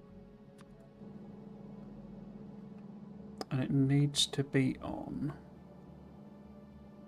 the inside of the belt. So sulfur needs to be on that side of the belt, because the coal then ends up on the other side. Okay. This one, we need water coming on there. Well, we need the ice rather. Okay. Then we don't have any delivery thing, but how much do I need? I only need 10.6. So at some point we need a boat delivering copper. And a belt delivering calcite. Can never find calcite on this.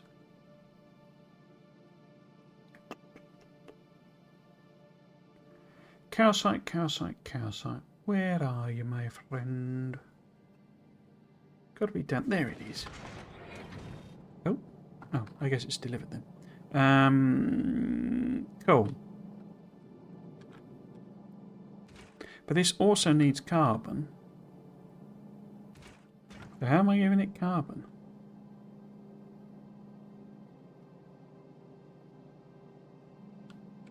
Because I can't have brought I can't be putting carbon in there. Otherwise it grind to a halt. Oh, it's only one. Yeah, so it's a separate line. Okay. Dibby dibby dibby dee.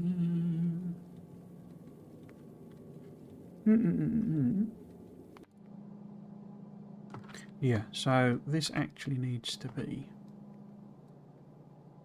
an underground.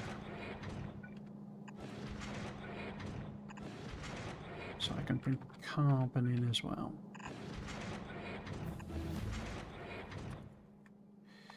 Do. Carbon. Okay. Now, engines. I mean,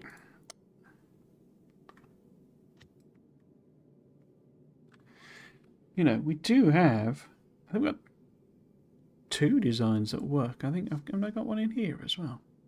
There you go.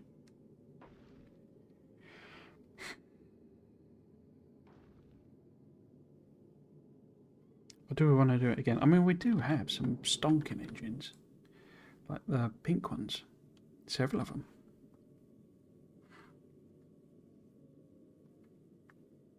Some pinky boys.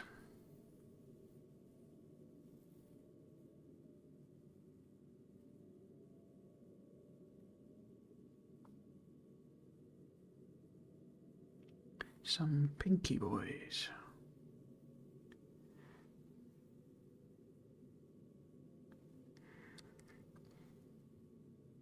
I mean, using them would give us the... So, the thrust there...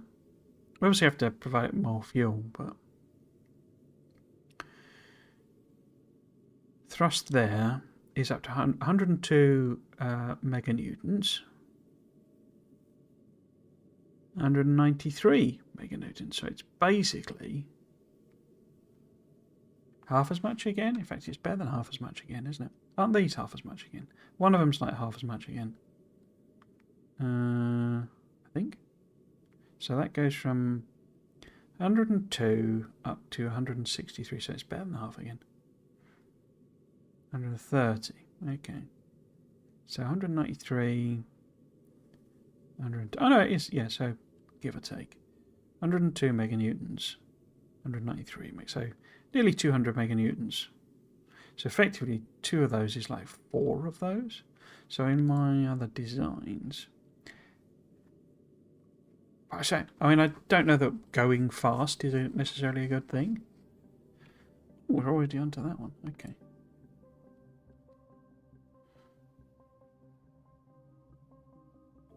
Yeah, I don't know that going fast is necessarily quite what, because you get that problem of you slam into stuff because you can't shoot it quick enough.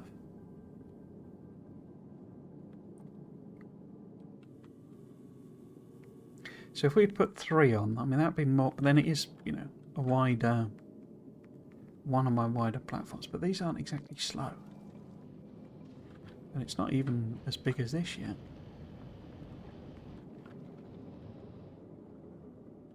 This won't be at VMAX yet, but it's already over 100 kilometers per second.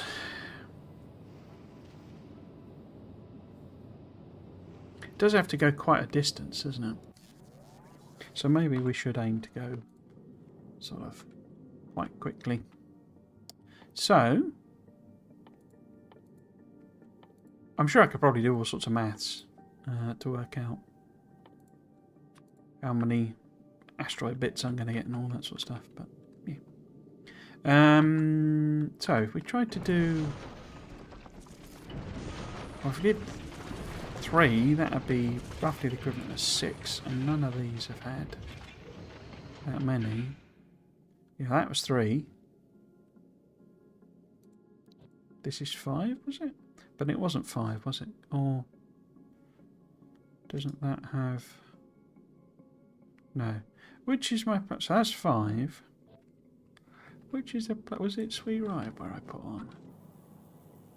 My quality ones. No.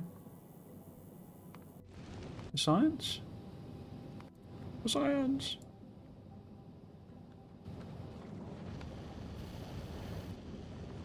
I quite like the asymmetric platform thing. You need to kind of getting away from, you know, it's like all perfectly symmetrical and stuff. It's quite liberating because you know, there's no turning force or anything. They just push you forward no matter where they are. You know, you can have them all stuck on some nacelle over the side here. So.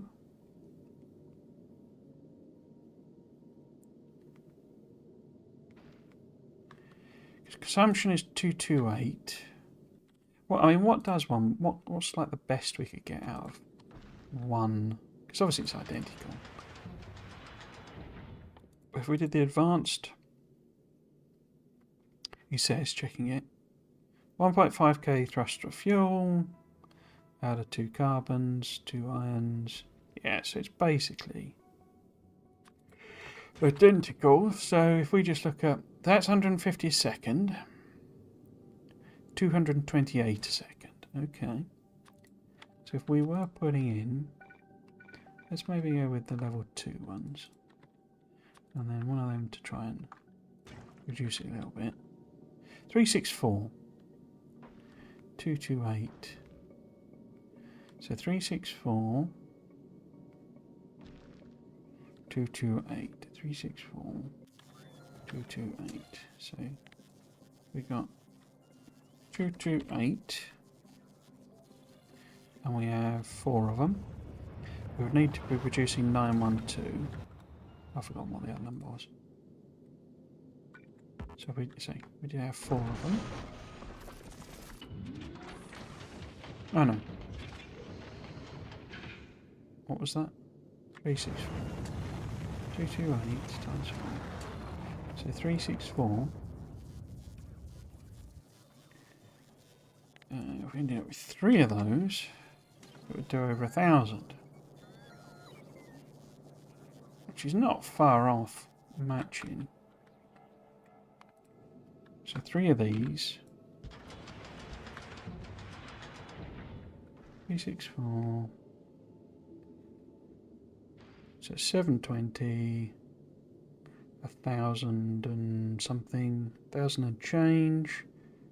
2, which makes sense because they're not quite 250, are they? So it's not a lot. In fact, we could probably do a lot more, but so I'm more concerned about going too quick than going too slow.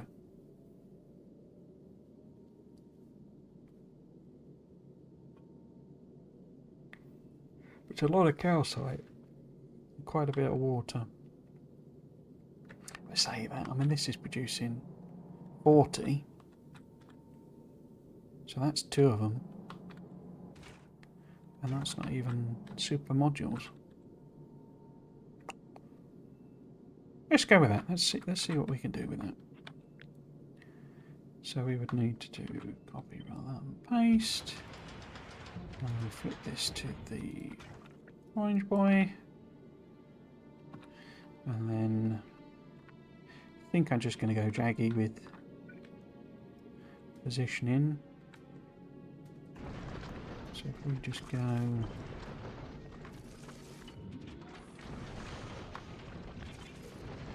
so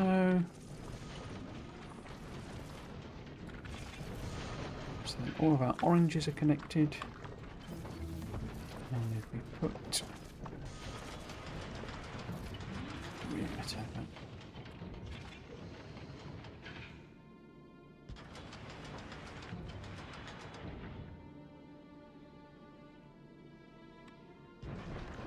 oh, we've done that research, crikey.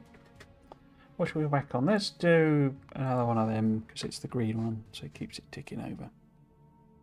But then we could also do those because they're green.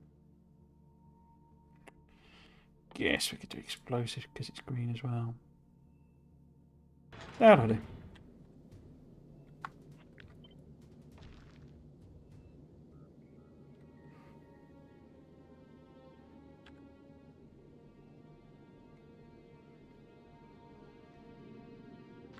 Oh.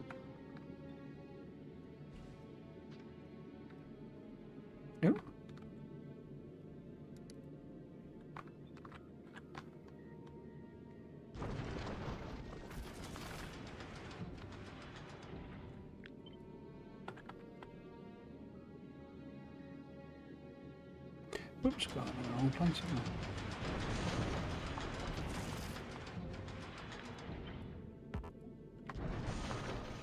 Cannot build that. Okay. Let's maybe align it with that. Turn it up a bit that way.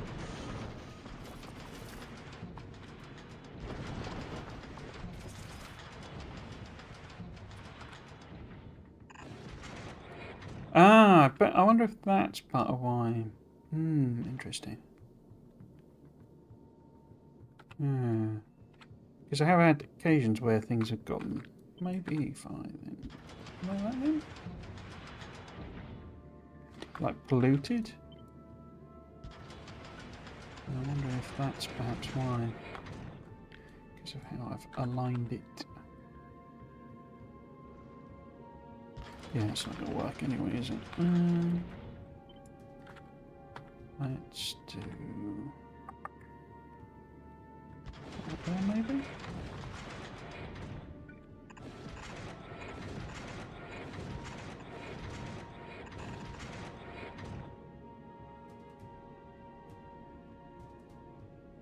Always end up kind of ugly, these.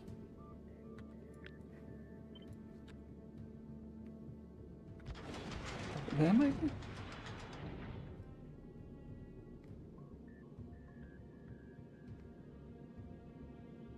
I guess I could move that in one.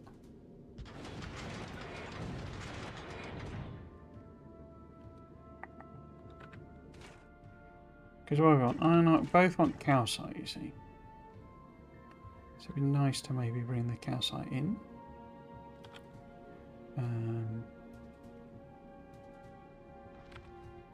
Yeah, single line sort of thing.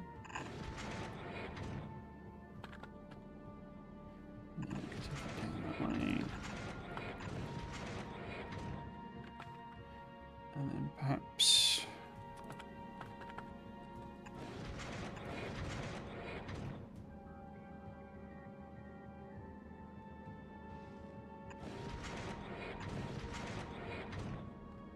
I don't mind, isn't it?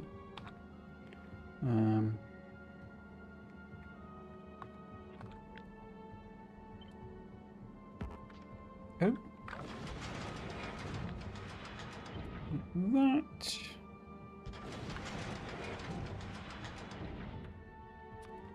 There.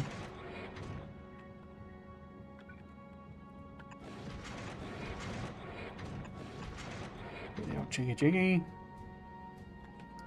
And then same sort of thing here. Except that didn't quite tie up. There.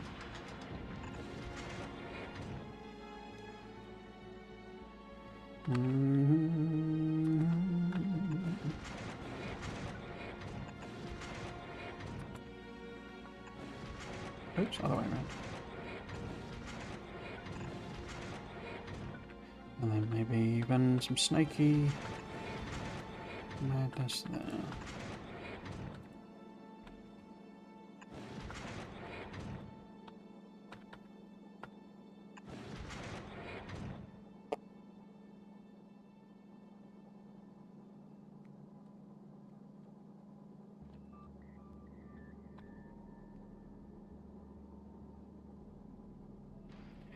Okay, and then we need some water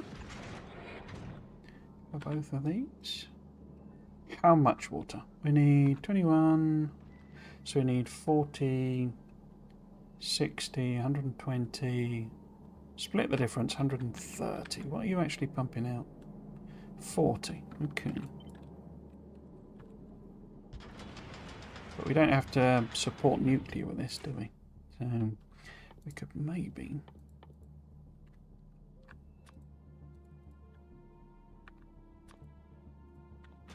What are you doing now? 56.8. 70. Then what was it? 20, 40, 60, 120.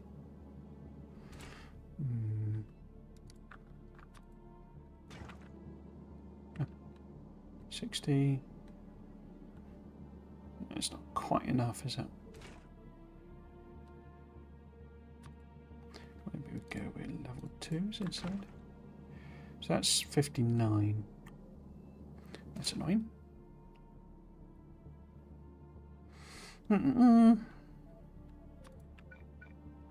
Actually, go on. Happens then. 9.8 produces demand. Okay. 56.8. Yeah, it just doesn't work, does it? Just doesn't work.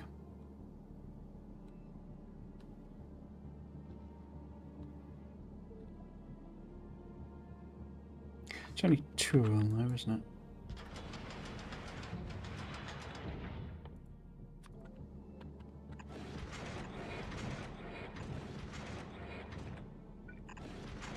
So that one needs to be calcite.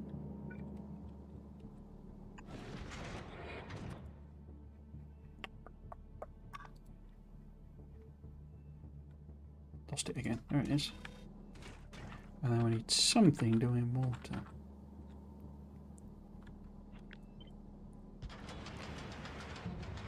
Good.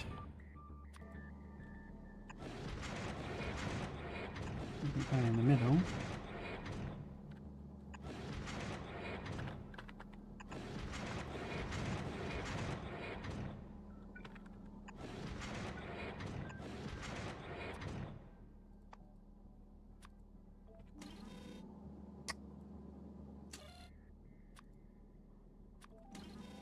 Okay. Cool. Cool. So I think that works maths-wise for them. I don't know why I forgot to do these. I haven't done these, have I?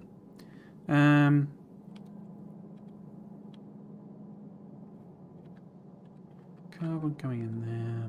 So this is the combined iron and steel one. So what are we going to be best to do here? We did... What is the maths? I don't think it works out. They need 70, 90, 160. That's 170. And they need 80, 160. 60, 85. So really it does need combining. Okay. Okay.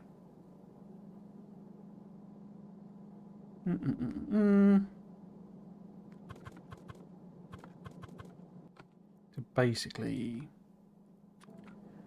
single pipe along there. We just take it around there. That side. I mean, it's green belt coming in. That's more because of the iron than the steel, I think. 14, 15. Yes, I could do green belt there.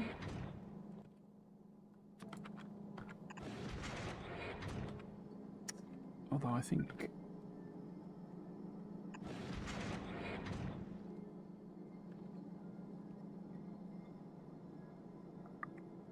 six, 12, 45. Yeah, so they will go on one side. And then these 13. So that's 26, 30. That don't work, does it? 13, 26. So 30.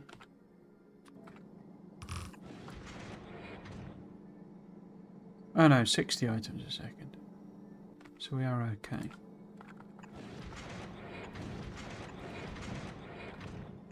But if we're putting out 13, we've got a lot of inserters going, I think. Ooh, crikey. What was that? Oh, thank you, Aria Harlow. Thank you very much for the follow. It's very kind. I completely... Oh, I'd almost forgotten I was streaming then. Getting carried away. I say, I'm not sure platforms isn't one of my favourite designing platforms. I say, I'm not in any way pretending I'm good at this, but I think I enjoy it, you know, the most out of the new stuff that's been added on. It's interesting.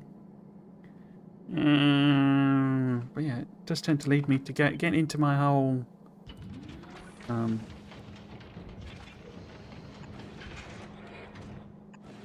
do you call it, like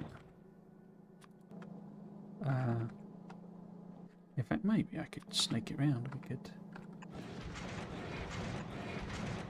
do a buffer. I think this, the whole snaking things around, is a big part of it. It's so I've done a lot of just messing about, and then for it to be like a canon technique, because it basically just the more belt there is, the more stuff is just sat on the belt, basically. So could I do another weave there if we did it the other way? Oops.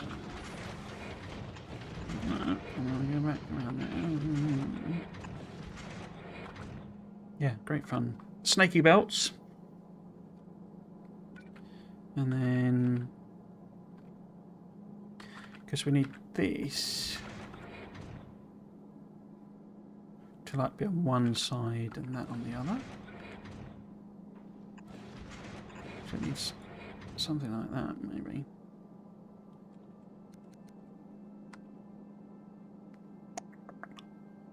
I'm tempted to, because especially with side loading it, the amount they're coming out of there, tempted to just put a non-balancing balancer in. Could also maybe do a bit of a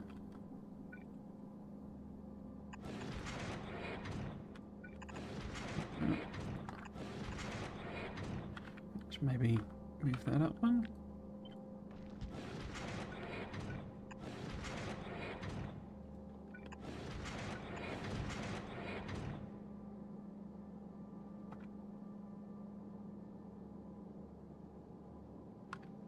Maybe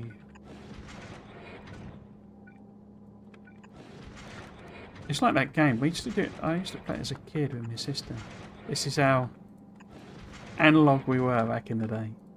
But you would you'd draw it like a grid of dots, and then people would just like you would take it in turns to fill in a line basically between two dots, and the idea was that every time you filled in a square, you would claim that square, and of course the person who got the most squares would win.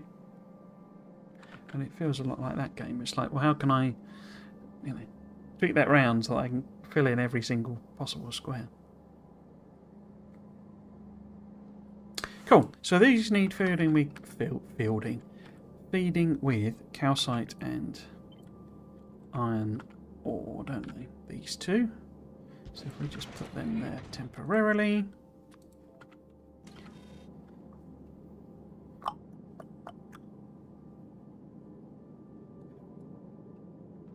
So, we now know that calcite... Oh, I need other things for these, don't I? Which is a very good point. I've got no way of feeding in both coal and... In fact, I say that, we could put the coal on this belt as well. Because calcite you use a tiny amount of. Oh, it's an intermediate, isn't it? Of course it is. We do that. I could also move these around, there's no problem, but 0.43, yes, there's no amount there. But then I could have an input here, you see. So we go like that. And that didn't even need connecting. And this could be where the iron ore for these come in.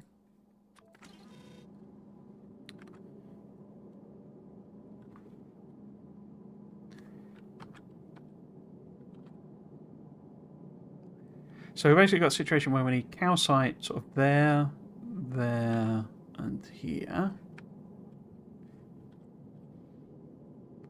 So it feels like some judicious flipping, but we need sulfur on that side. Don't you get sulfur out of the carbon ones? I think you do. Is that right? I've actually got some... Haven't I got a legendary crusher?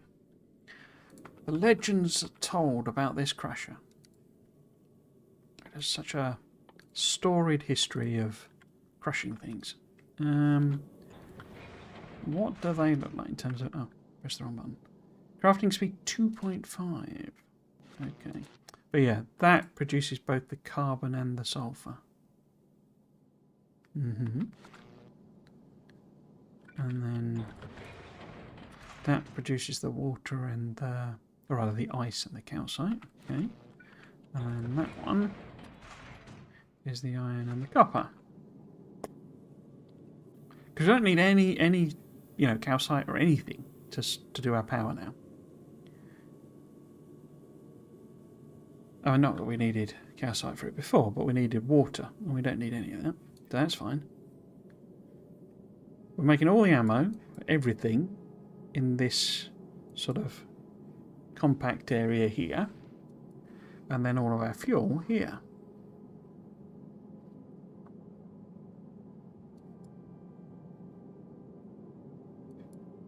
So these two need carbon, and this one needs sulfur. So it suggests our sulfur carbony crushing should be oriented with this somehow. I'm going to try and do some math numbers on this. That's going to be interesting. I mean, that's just that belt hooked around, isn't it? And these are like our output belts, so maybe I should mark them as well. So this one is what? That one's red ammo on the other side. And whatever they're called, railgun, shooty bang thingies. We must be getting close to close. And then that, I've not done the line out, but that.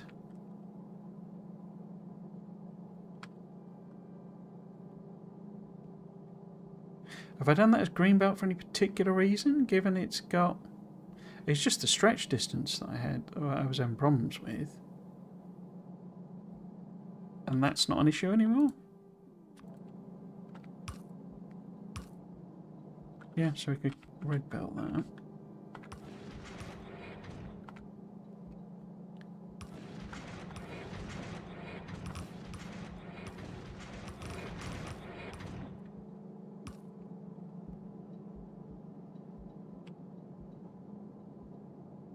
If you're putting out... Yeah, they're not putting out any massive numbers. But yeah, on that side... in fact, I'll move that down. And then this one is just... Which side is... It's on both sides. And it's rockets. Your rockets. Your rockets. In which case... Let's put you there.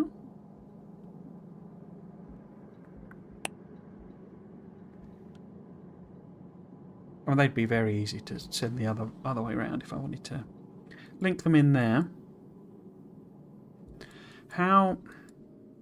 What I didn't really have was like a...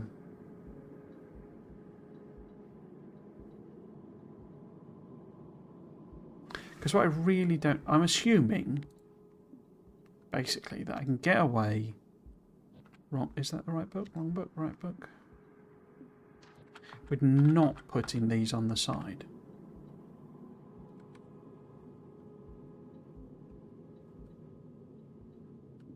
Or if I do have railguns, just, you know, have them really sparse. Because they're going to shoot things a long way away that our grabber arms just aren't going to be able to reach. And we could just set the... But we know that, you know, whatever they're called, the huge asteroids, nothing else is effective against them. But the point is, I guess the point is, if we're blasting along at what speed might we end up with there? Because they're twice as effective as the normal ones. Oh, but it's complicating it, the speed curves. We're going to be absolutely pelting along. So the risk would be something that drifts in and takes out our back end. You never want your back end taken out, I can assure you that. That's very, very painful if your back end goes.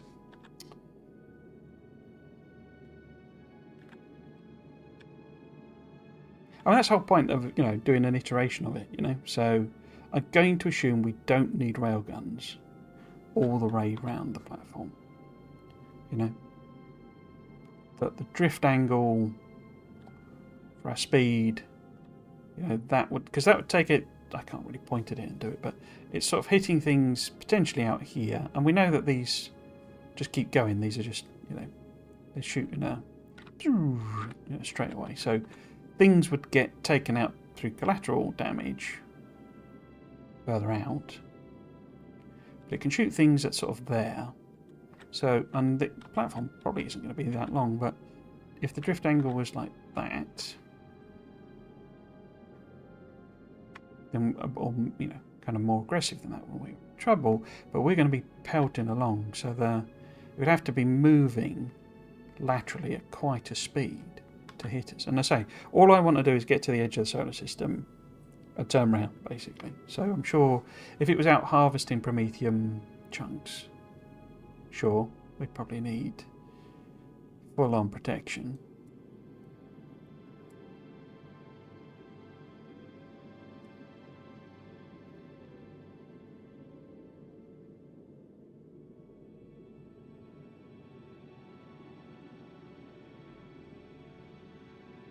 Okay.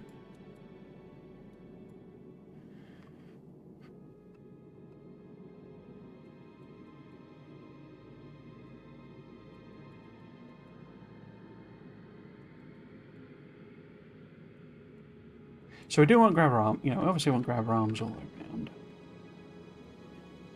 I've actually got higher level ones in this, I think. I'm not sure I've got a couple of legendary ones. No, only rare, only epic rather. And what have I actually got there? Rare, rare, rare, okay. Yeah, so we could do we could basically put the same thing in but take out the railgun. I could leave it on, isn't it? It's not necessarily a problem, is it? It's just it's a lot of railguns, and I don't know that I'd have to start importing them and waiting for them and blah blah blah blah blah. But then we're almost done for today. Oops, wrong thing.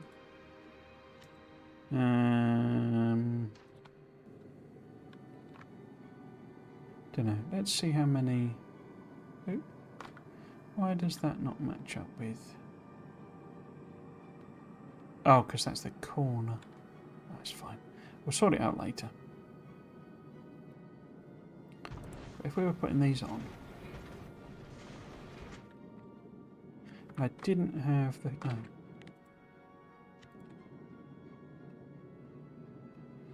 That's not railgunny. So if we H like that, so we'll have to sort all the belts out later. We'll do that.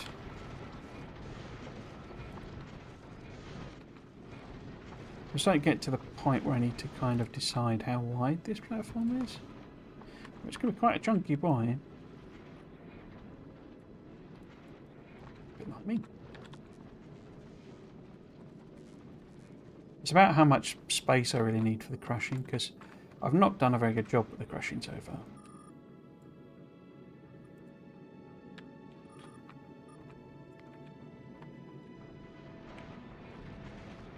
You know, I've ended up with ridiculous amounts of one thing and virtually none of another.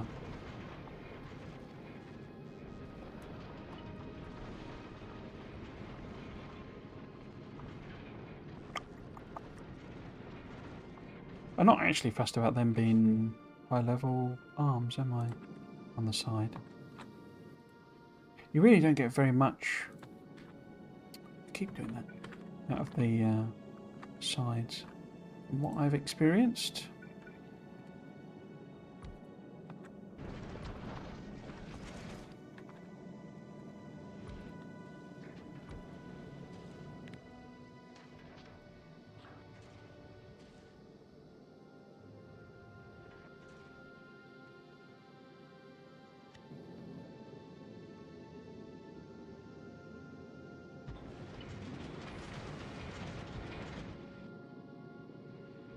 Is this going to be wide enough? This is the question.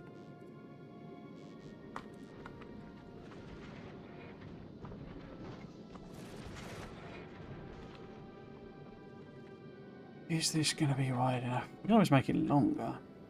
But it means lots and lots more pointless railguns. I could just take the odd one out, couldn't I? We could just have one like that. One like that. But then maybe insert an extra rocket launcher if it looks like it's going pear-shaped.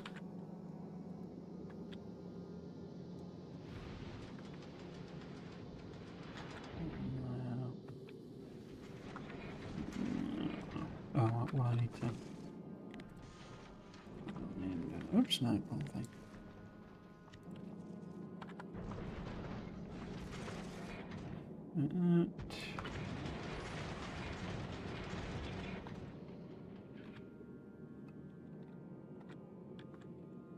It's not leaving a lot of room for crashing, is the point.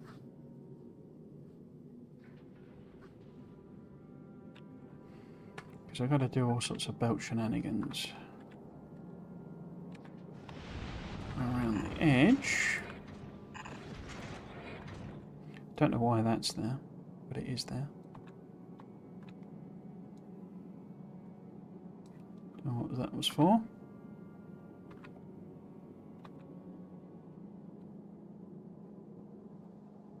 Oh, that was I was wanting to have a rocket in the corner, wasn't I? So in other words, these are all going to have to jag in. Okay. So how much crushing room have I got there? See, I'm wondering about moving one of these or the other. So I've ended up with that being quite square. But this one's fairly oblong. Bing, bong, bing. So if that was, you know, on the side here somewhere, or at the top maybe? Could make it narrower.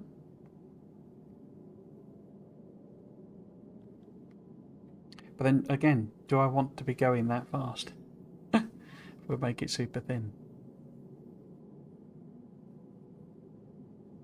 Because I think that, if you know, imagine all of that transposed to there, because it's on that side, it would work in terms of width there. Better restore that. Do we want something? I mean, I could just put in more storage, you know, because I'm not going to do the whole belt weaving shenanigan thing. So I could literally just have loads and loads of storage, stick all my promethiums in.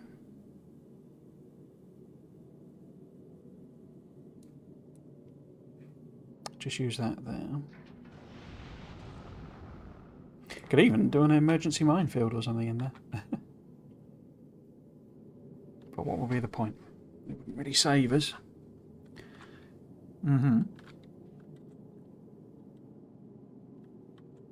So what I was saying, then the ammo thing could be in the middle.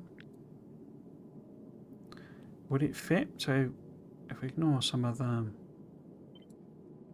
other things, that was sort of central.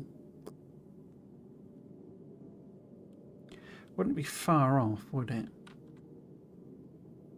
So say if this was something we're going to have to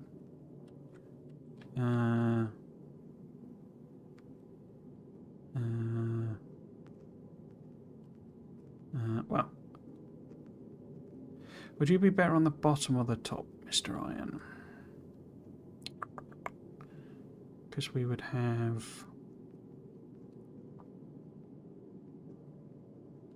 So in other words, should this be here or there?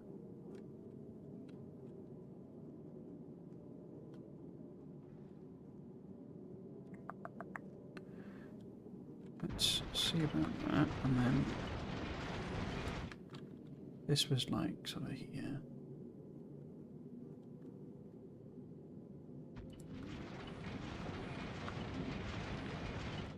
And then crushing was on the bottom. All crushing, kind of in this area.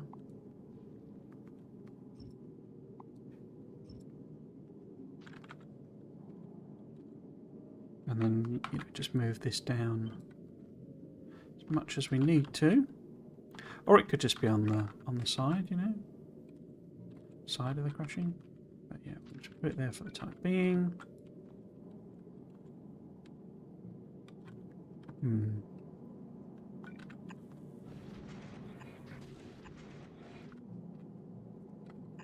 don't dislike this. It does feel a little risky though. So I'm gonna blueprint all of this together.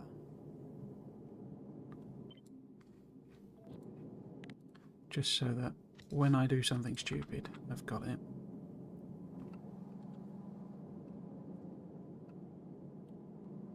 The difficulty, I mean, I guess I could pass everything up here, maybe?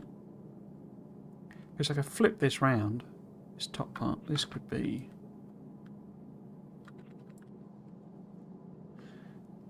those need calcite and those need calcite, don't they? Yeah. So if we had a calcite line sort of come in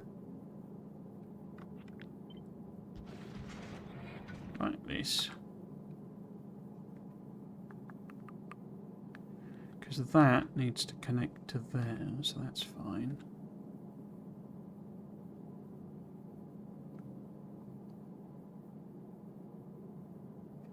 Because I think we need... It's almost becoming like a bus in a way, but you know, we need like calcite, probably in the middle,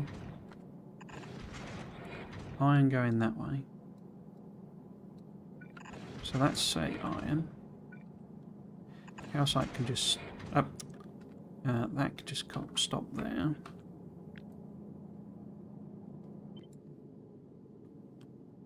Need to go down a good couple, but that's...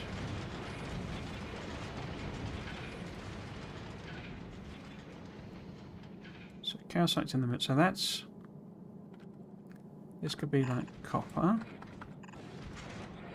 Move it up a bit, I think. Right. Copper going in there. And then we...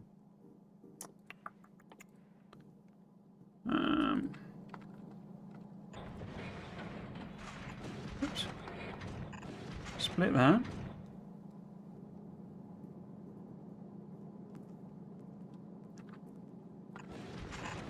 So they've then both got. So it gives them calcite now. And they need quite a bit of iron. 10, okay. So if they're 10, 20, a red belt is fine, but it's like eating the entire red belt. We can get away with that, I think. Calcite's tiny, but that's calcite there. That then is calcite, and that needs to be copper. So we've got iron, calcite, copper. Need to put that somewhere. But we need water.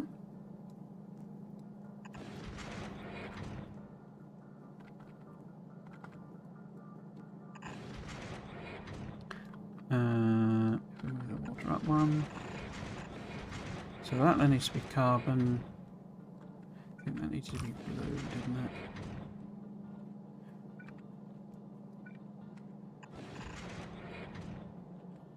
So I'm wondering if I could sneak that across there. That's too far.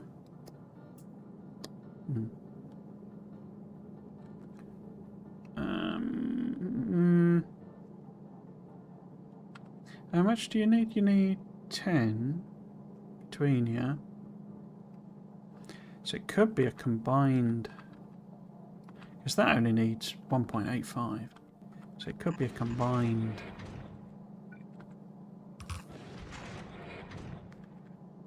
one there.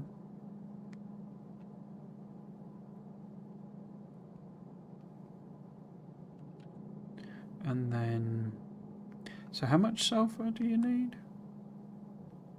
It's only 1.5. So the calcite one could be a combined. Why is that belt there?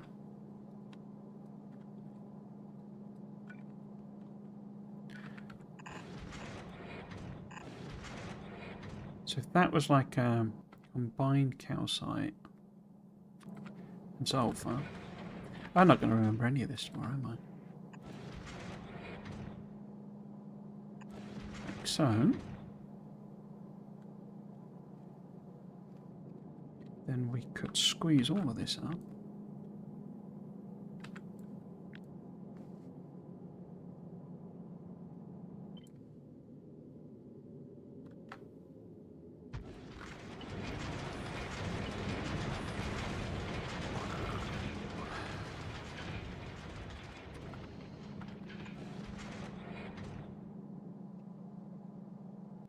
Because that could literally just be a filter. We don't need both going. It does mean the calcite's only on one side of the belt, so maybe it does need to be blue in the end, but maybe not. That was going to be the iron and DB1, so...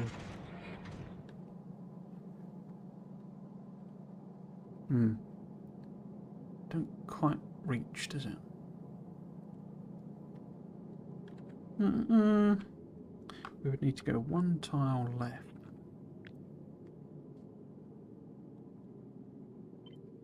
But let's do 2. Just in case. So I'm not sure I can get this. Yeah, it's one tile too far. So I guess I could underground that, couldn't I? Like that. And this is the other steely iron. Go in there. So let's line them up. This needs to be... Where's my thingies?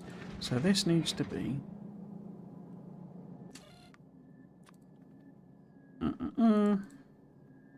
Sulfur.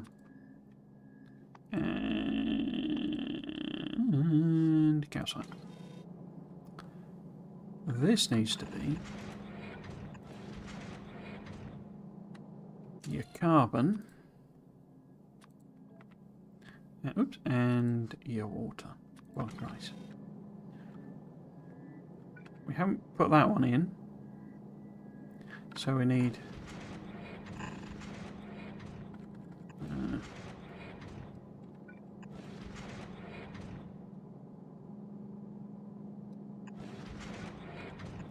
that one needs to be copper. That one needs to be right. Hello, Ulrich Cole. How you doing? How you doing? Hope you're well. So how was the snooker? It was really good. Yeah, I was saying the other. So I hadn't understood, or I think it was like a. Basically, the tickets covered both sessions. So they covered the afternoon session and the evening session, and hadn't really realised that. So the evening session went on like till, I don't know, it must have been 10:30, but we didn't stay till the very end, but we stayed very fast, and so it left me quite knackered because I didn't get back to here till 1 o'clock. If I'd realised, I'd have stayed overnight, I think. But I don't know how I would have done that, because it would have been staying overnight both nights, which would have been very expensive. But in terms of the actual games, it was great. We obviously looked at the draw, because it was the Masters. We looked at the draw, and we thought we'd kind of lucked out, in the sense that the first match, the first afternoon, Sunday, I don't know if you watched it, but it was Ronnie O'Sullivan and John Higgins. So it's kind of the, like the big ticket event, basically. The draw had been kind of interesting in that sense, and we were like, oh well, because we booked the tickets ages in advance. Basically, it was a birthday present for my dad's 80th, which was like back in October. So I say we booked the tickets ages in advance, and we were like, oh wow, we've really lucked out there. Which side would that be best to be on? Sort of doesn't matter, but if that is on the inside, it wouldn't hurt. But then, of course, Ronnie, well, he's sort of said it since, but so he was doing some, like, what would you call it, like a promotional tour, money-making thing, basically, in China. And I think he exhausted himself, and he played some matches on Wednesday and lost, I think it was 3 out of 5 or 4 out of 5 of the matches. And he basically, reports were conflicting, but he essentially broke his cue and like chucked it in the bin. because he's always had struggles with mental, like, the sort of mental side of the game in a sense, because obviously it is a high pressure. It's one of the things you really appreciate when you see it live, snooker. It's like, it's incredibly. I mean, something like the World Championships, where it's like they end up doing best of 17, in the final, and it takes 4 days of like sessions, and these were like more standard. So it's best first to 11, best of 11 sort of thing, and it's incredibly intense, and it's like there's it's a real sort of mental challenge to it, basically. Anyway, and I say sort of, I think he basically exhausted himself, and so he pulled out basically. But what was his name? I always get him. It was basically the Australian guy, Neil Peterson, was it? I can't remember his name. He's like super sub because he was like just outside of the seeding because Masters is invitational, and we thought we were watching it obviously, and we'd basically counted him out. We didn't, he didn't seem to be really firing on all cylinders in a sense, and he made this amazing comeback, and it was like. Higgins only needed at one point one frame, and he was like, was he 5-1 or something, 5-2, something like that, and basically it just didn't let him in. Basically, suddenly, so the first few games he just wasn't playing well at all, and he was missing balls. He was playing really safe, and he's not a safe player, as it were. He's a bit more of a take a chance and sink it sort of thing, a bit like Ronnie. And so he was sort of, I say, not really doing very well, basically. And then he seemed to come back after the interval, in particular, and suddenly he was like going for shots and actually like playing his proper game, as it were, because he's a really phenomenal long potter. And I say Higgins, we almost just couldn't get back on the table. I don't know why I've lost that pipe there, but he almost couldn't get back on the. He would sort of break, and what's his name would then basically, pot some long ball, and then he wouldn't clear up sort of thing. It wasn't like that, because Ronnie's great at doing that. But he'd get it to a point where he was like 60 ahead sort of thing, or not 60 ahead, 40 ahead sort of thing. And then Higgins would get on and he'd play a safety, and then he'd sink a ball, and he just kept pumping in frames and ended up just winning it basically.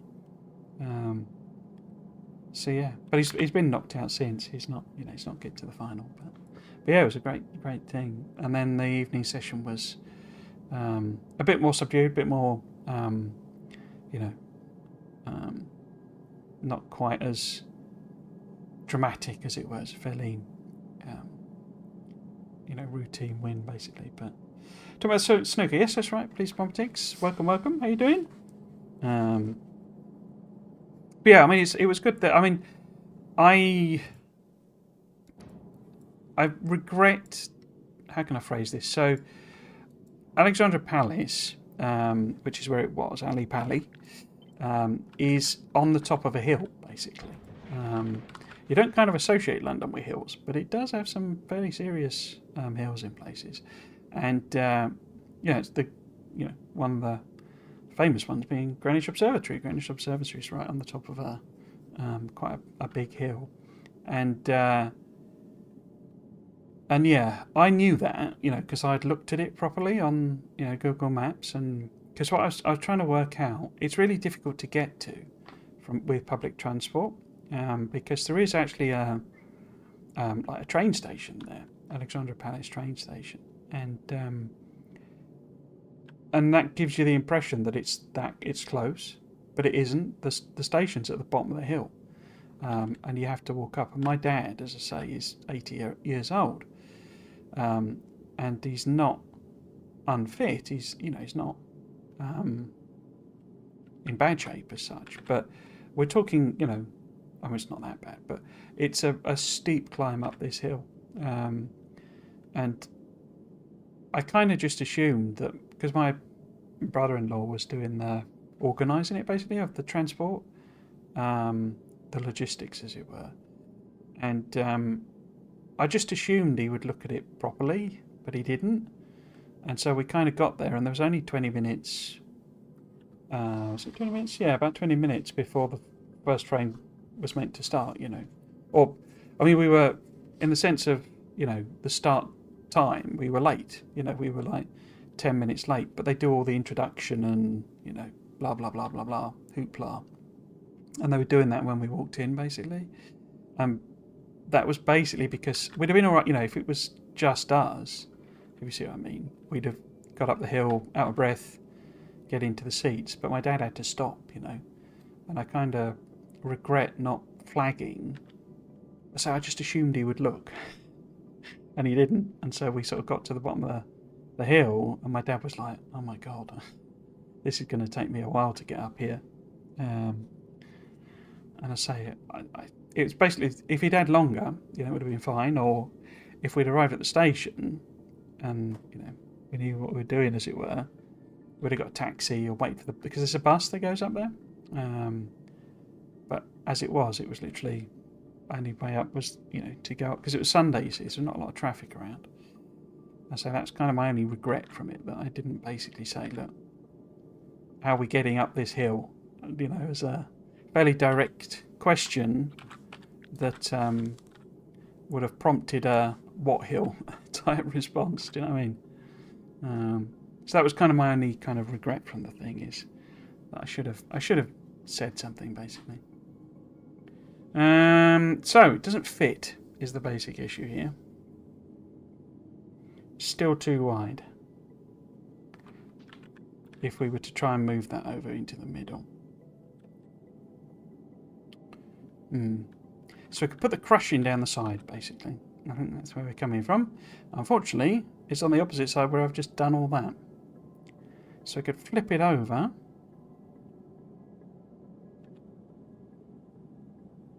And just hope that everything stays connected in the right way. Now, let's give that a go. We'll have to see. But yes, I say that was literally the only thing on it that I sort of wish I'd sort of said something basically. But yeah, it's a great thing. Really enjoyed it. Yeah, it's just, well, I suppose so. I mean, he worked it all out. I'm not, I don't want to sound like criticism. It's sort of, he worked out the trains and there was a bit of an odd. So in London, you have to pay something called the ULEZ, which is the it's low emission zone, but ultra low emission zone, and basically it's like a fine if you're not driving basically an electric car, then you have to pay a fee, basically a sort of fine. It's basically a sort of almost in a sense a more advanced version of like what do you call it, like well, they introduced originally the congestion charge. That was like the original thing. That's going the wrong way, isn't it, that belt? I'm really going to have to mess about with that to a no small degree. So yeah, the congestion charge was like the first thing, and then they basically started doing it as, well, it was a congestion charge, but it was, billed, as it were, as the, low emission zone, basically. And the idea being that if you had, say, an electric car or what have you, then you could, I don't know why I'm looking over there, you could,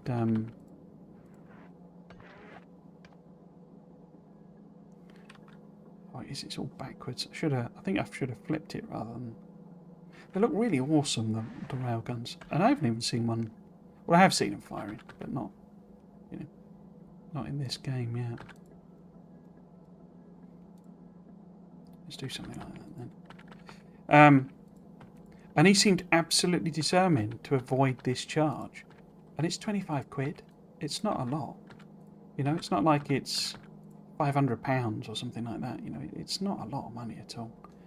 And it's like, because there's parking at the venue is the point. That's where I'm going with that. And we could have just, you know, parked there. It wasn't like, you know, it wasn't like some disastrous thing if we basically just paid 25 quid to drive into the centre of London. You know, it's not. That's hardly breaking the bank. I'd have happily covered that, you know. So yeah, that seemed to be the root cause of it. That he was determined to avoid paying that.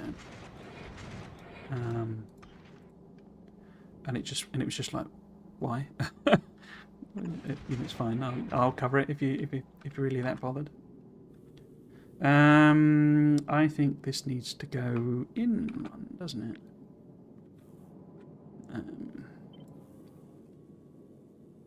So if that's then there.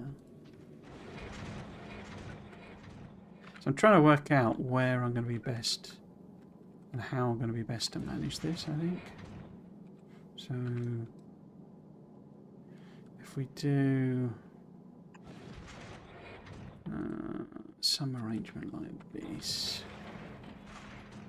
and then they'll have to be undergrounds. But yeah, in terms of the actual thing, really good. It was basically the seating was very cramped, I would say, but you're not exactly like moving around a lot. And basically, there's like, you know, because it's only short frames, really. You can just stand up for a bit, you know. But in the evening session, quite a lot of people left, basically. Either because, you know, they only had tickets for the afternoon, or just it was getting too late. I'm going to say we did leave early because it would have gone on till 10:30, 11 type of thing.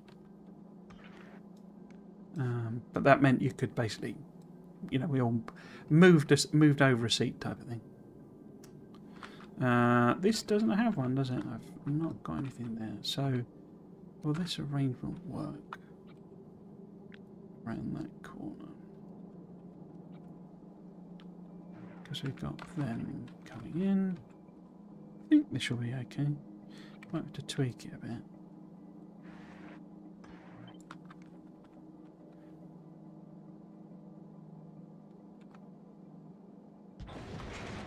So that'll need to go to that one.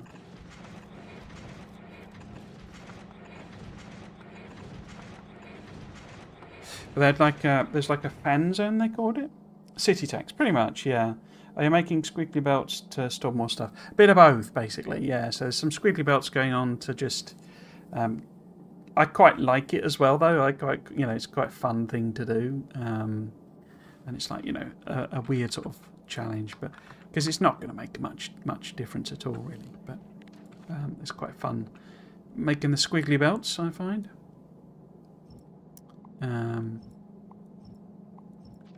But yeah, they had like this fan zone thing. So between the sessions, it was like, and it had all like, you know, food in it and stuff like that. It wasn't just entertainment-y things, but it was like,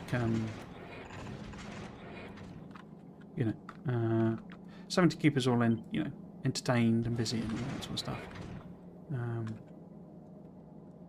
that was quite cool. They were doing like, you know, competitions and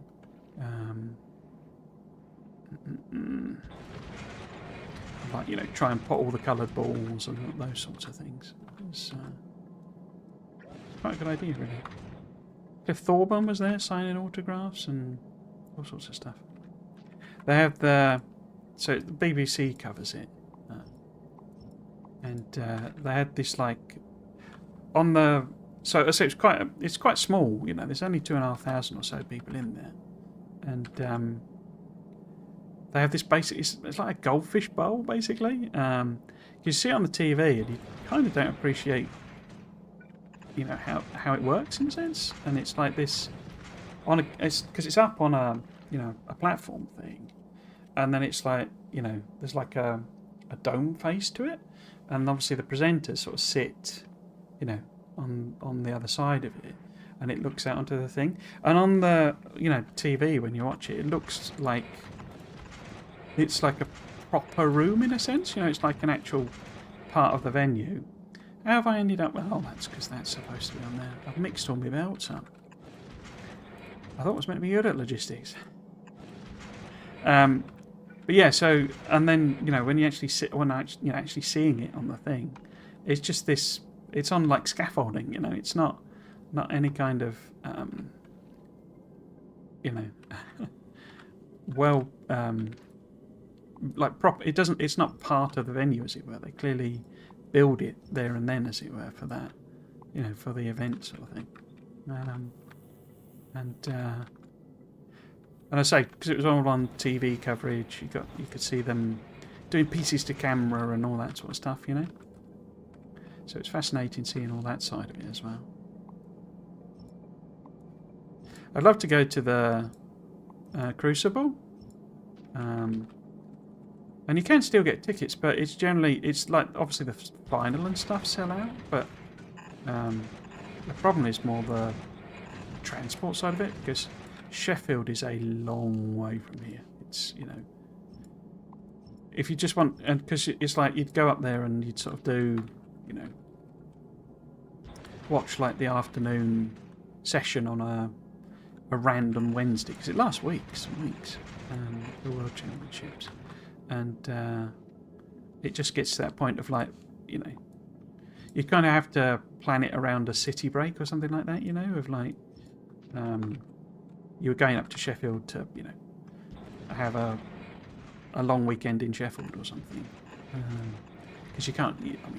Tickets for the final and stuff is just like gold dust basically. I think it sells out. It's one of those that sells out before it's even announced.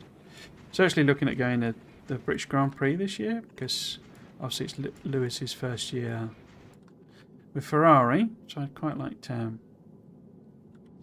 go and watch that basically. But that costs £270 a ticket just for the. I mean, that's 3 days, I suppose, but that's just the standing. Doing grandstand or whatever, it's £1,000 basically.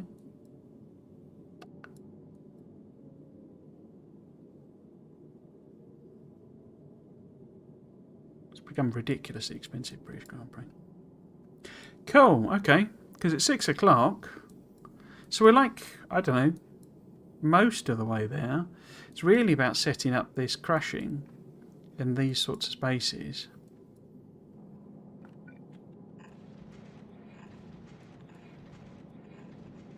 I think everything's connected there. Hello, Baker Magician. How are you doing? Been seeing you last week? Yes. Hello. I was saying, I was seeing the snooker. I forgot to put on the schedule that it wasn't. Well, I put it on my, my schedule, but on the thing. Then Lewis hope he has a better year than Schumacher had the year with Ferrari. Yeah, I mean, I don't know. It's very, very. I mean, they've obviously been pretty. It's like interesting because Ferrari was like the dark horse from last season. No pun intended, sort of thing, or I guess pun intended. But they were one of. They didn't get quite the fanfare of, because obviously, I suppose that I'm looking at that from a British coverage point of view. But Lando and McLaren, it's obviously British team and what have you. So that was more, his kind of comeback, or their resurgence and whatever was kind of more covered and more thing. But Ferrari did really well. They really were in the fight towards the end. It wasn't quite as it wasn't quite as spectacular. There weren't quite as many wins, but it was very, very consistent scoring from both of them. So whether Lewis can take the championship, I don't know. Obviously, Red Bull loses Adrian Newey, but this year the rules are very, very stable from last year. There's virtually no change. It's next year when the new engines come in, or rather tweaks the engine. So yeah, it's one of those. You always get a really good year of like racing when people have had a few years to get used to the rules. The trouble is then, of course, it becomes staid and predictable, which is why they change them regularly. But yeah, it should be interesting, even if you didn't get, don't do so well, kind of. Didn't quite match now then, does it, if that's that. How about, maybe I'll just take a big chunk here like this and copy it down. Yeah, let's do that. Like there. And do the same here. I'm doing this so hopefully it will order in the railguns. Oh, that would be a cut and paste rather than a copy and paste. Should we do another one? Let's do another one just to get it chugging away on ordering some stuff in. But there's more than enough room to do crushing there. But I want to do the crushing kind of properly and not... Because I mean, kind of properly, he says. But I've not really been doing the maths. I mean, I don't think I can do the maths because it's random. But as in trying to control the amount of bits and pieces that it makes in terms of the reprocessing. See if we can do something along those lines. So yeah, so we've got all of that produced. I was going to hook in like the ammo and stuff. We will do it as a continuous belt going round. But I don't know where it is. Here it is. So... Huh, so it's on the other side then, isn't it? Yeah, but we basically need them in these spaces here. We could always maybe put solar panels in there. Just to get us our initial power. And then we could do all the crushing up the side here. And as I say, that doesn't have to be in the middle, so just tuck it in there or something. So I think we've got plenty of room. It's a bit of a monster. And we can fill in with, belt wiggling or more accumulators, etc. I'm assuming that's basically pointless with having these, but it's not going to hurt. Also, maybe conserve the stuff while we're in the inner system. Cool. I guess that's all for tomorrow.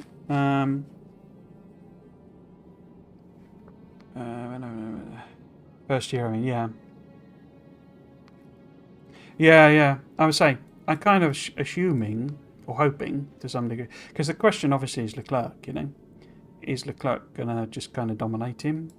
He had a terrible... I don't know. I always wondered if Lewis had sort of been kind of obviously the championship that he should have had, where it was extremely dodgy stewarding, decisions. And the bloke got the sack and stuff. That it felt a bit like that broke him. That he just kind of lost interest to a degree. But yeah, it's difficult to know, isn't it? Oh, lots of comments there. Hang on, sorry. On my big Prometheum ship, I am doing something like Hilbert curves within weaved underground belts, going horizontal and vertical to store the trunk. Yeah, I've seen people doing that. I'll give it a go at some point. I'm probably not going to do it on this platform because all I kind of want to do to finish this series off is go there, because I'll probably just stick it in storage, basically, which is what, that's a point. One of these is meant to be Prometheum jobs. So that needs to come off and go in at some point. I don't even know which one it is. So it's that one. Oh, so it is the inner one. Okay, that's not too bad then. So if we were just having...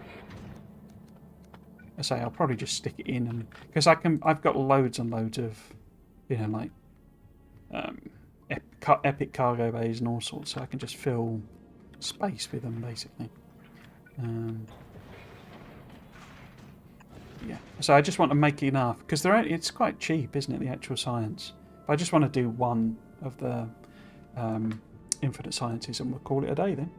Although I've been hugely enjoying this last week of just messing about on Nauvis, upgrading everything and experimenting.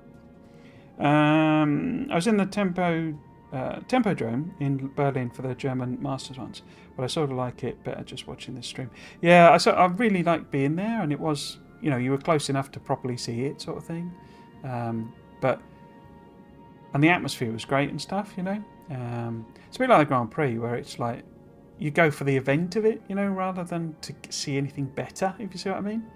And you end up, and particularly a Grand Prix, you know, you end up watching 90% of it on the screen, because obviously you can't see the entire race, you know, from one position. So yeah, it's more the sort of atmosphere and stuff like that. Since you mentioned that your voice and accent reminds me of a Martin Brundle lot. Oh, right, okay. People are gravitating toward the space trucker method for Prometheum. Personally want to do the runner version. You can totally do it. Rocket launches are 1 a minute. Trip from Alvis to the edge in 6 minutes. Then you're off to cook up your eggs. Oh, right, okay, yeah, as in space trucker. That's where you presumably bring it all back to Alvis and then do it, make the actual science like on Alvis, or do you have to do it on Aquilo? I can't remember. But yeah, I sort of seen some of that. I wonder, I'll be honest, I wonder if patch 2.1 might kind of nerf some of those, because it was very clear, you know, like you know, there are certain elements that I think Kovacs basically, he wants it done in this, you know, it's a bit sort of like you can find your own solution, but if it goes outside of a certain bounds of kind of what he thinks is acceptable, then he gets them to change it. It sounds, you know, sounds bad when, you know, it's difficult to explain it, but it's like, you know, it's a bit like something like belt weaving or something like that, you know, where it's clearly nonsense, you know, it's a nonsense thing, but he's not fussed, so, you know, he just lets it slide. But other things he is fussed, and so, you know, they get changed, sort of thing. So there is, I think, a good possibility that in 2.1 we might see some changes that nerf some of that force you to do it in certain ways, or, you know, but as you say, you can't do space trucker, you've got to do what do you call it, runner. We'll have to see. It's half a legendary cargo bay for 1 Prometheum science. Yeah, so, oh, is it really? Well, half a legendary cargo bay for 1 Prometheum science. Okay. I thought it was better ratios than that. Toriapedia. So if we look at, where would we best to go? So if we look at that, using them. Oh, you need 25, but then it gives you 10. So it's 25 chunks. Huh, okay. For some reason, I thought that was 10. That's quite a lot then, isn't it? But then I would also have quite a lot stored on the belts, just, you know, without doing any belt weaving madness. But I could easily fit some of that in as well. But 25 to do 10, and then the very first science is what? 1200, but then it's not, is it? Because I get 50% reduction already and prod. So I would need 600, and then each one is 10. So it would be 60 of them, or 60 lots of 25. That's quite a lot, isn't it? Let me just map that. Have I done that right? So if I'm going, so if I want 600 sciences, each one gives you 10. You won't be able to see the calculator. And then you need 25 for each one. That's 1,500. That is a lot, isn't it? So maybe, I mean, it's only an ambition to do the first of the sciences. But that suggests I'm going to have to make several trips, aren't I? Unless I try and store bonkers amounts on the ship. So I might have to do a bit of belt weaving to see what we can kind of cram in. So for some reason in my head it was 10 for each pack, and, you know, each craft, and then it gave you 10 out of it. Let's pause that anyway. Cool, let's pop my schedule up.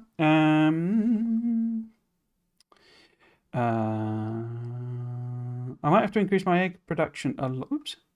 A lot. My ships are really big and fetching millions of medium chunks, but very slow and couldn't bring enough eggs to do the processing on the system edge. Each belt can store like 8 chunks and they don't stack neither on the belt nor in the inventory. So really. When you say they don't stack, you mean as in, so a stack inserter couldn't put them in a stack?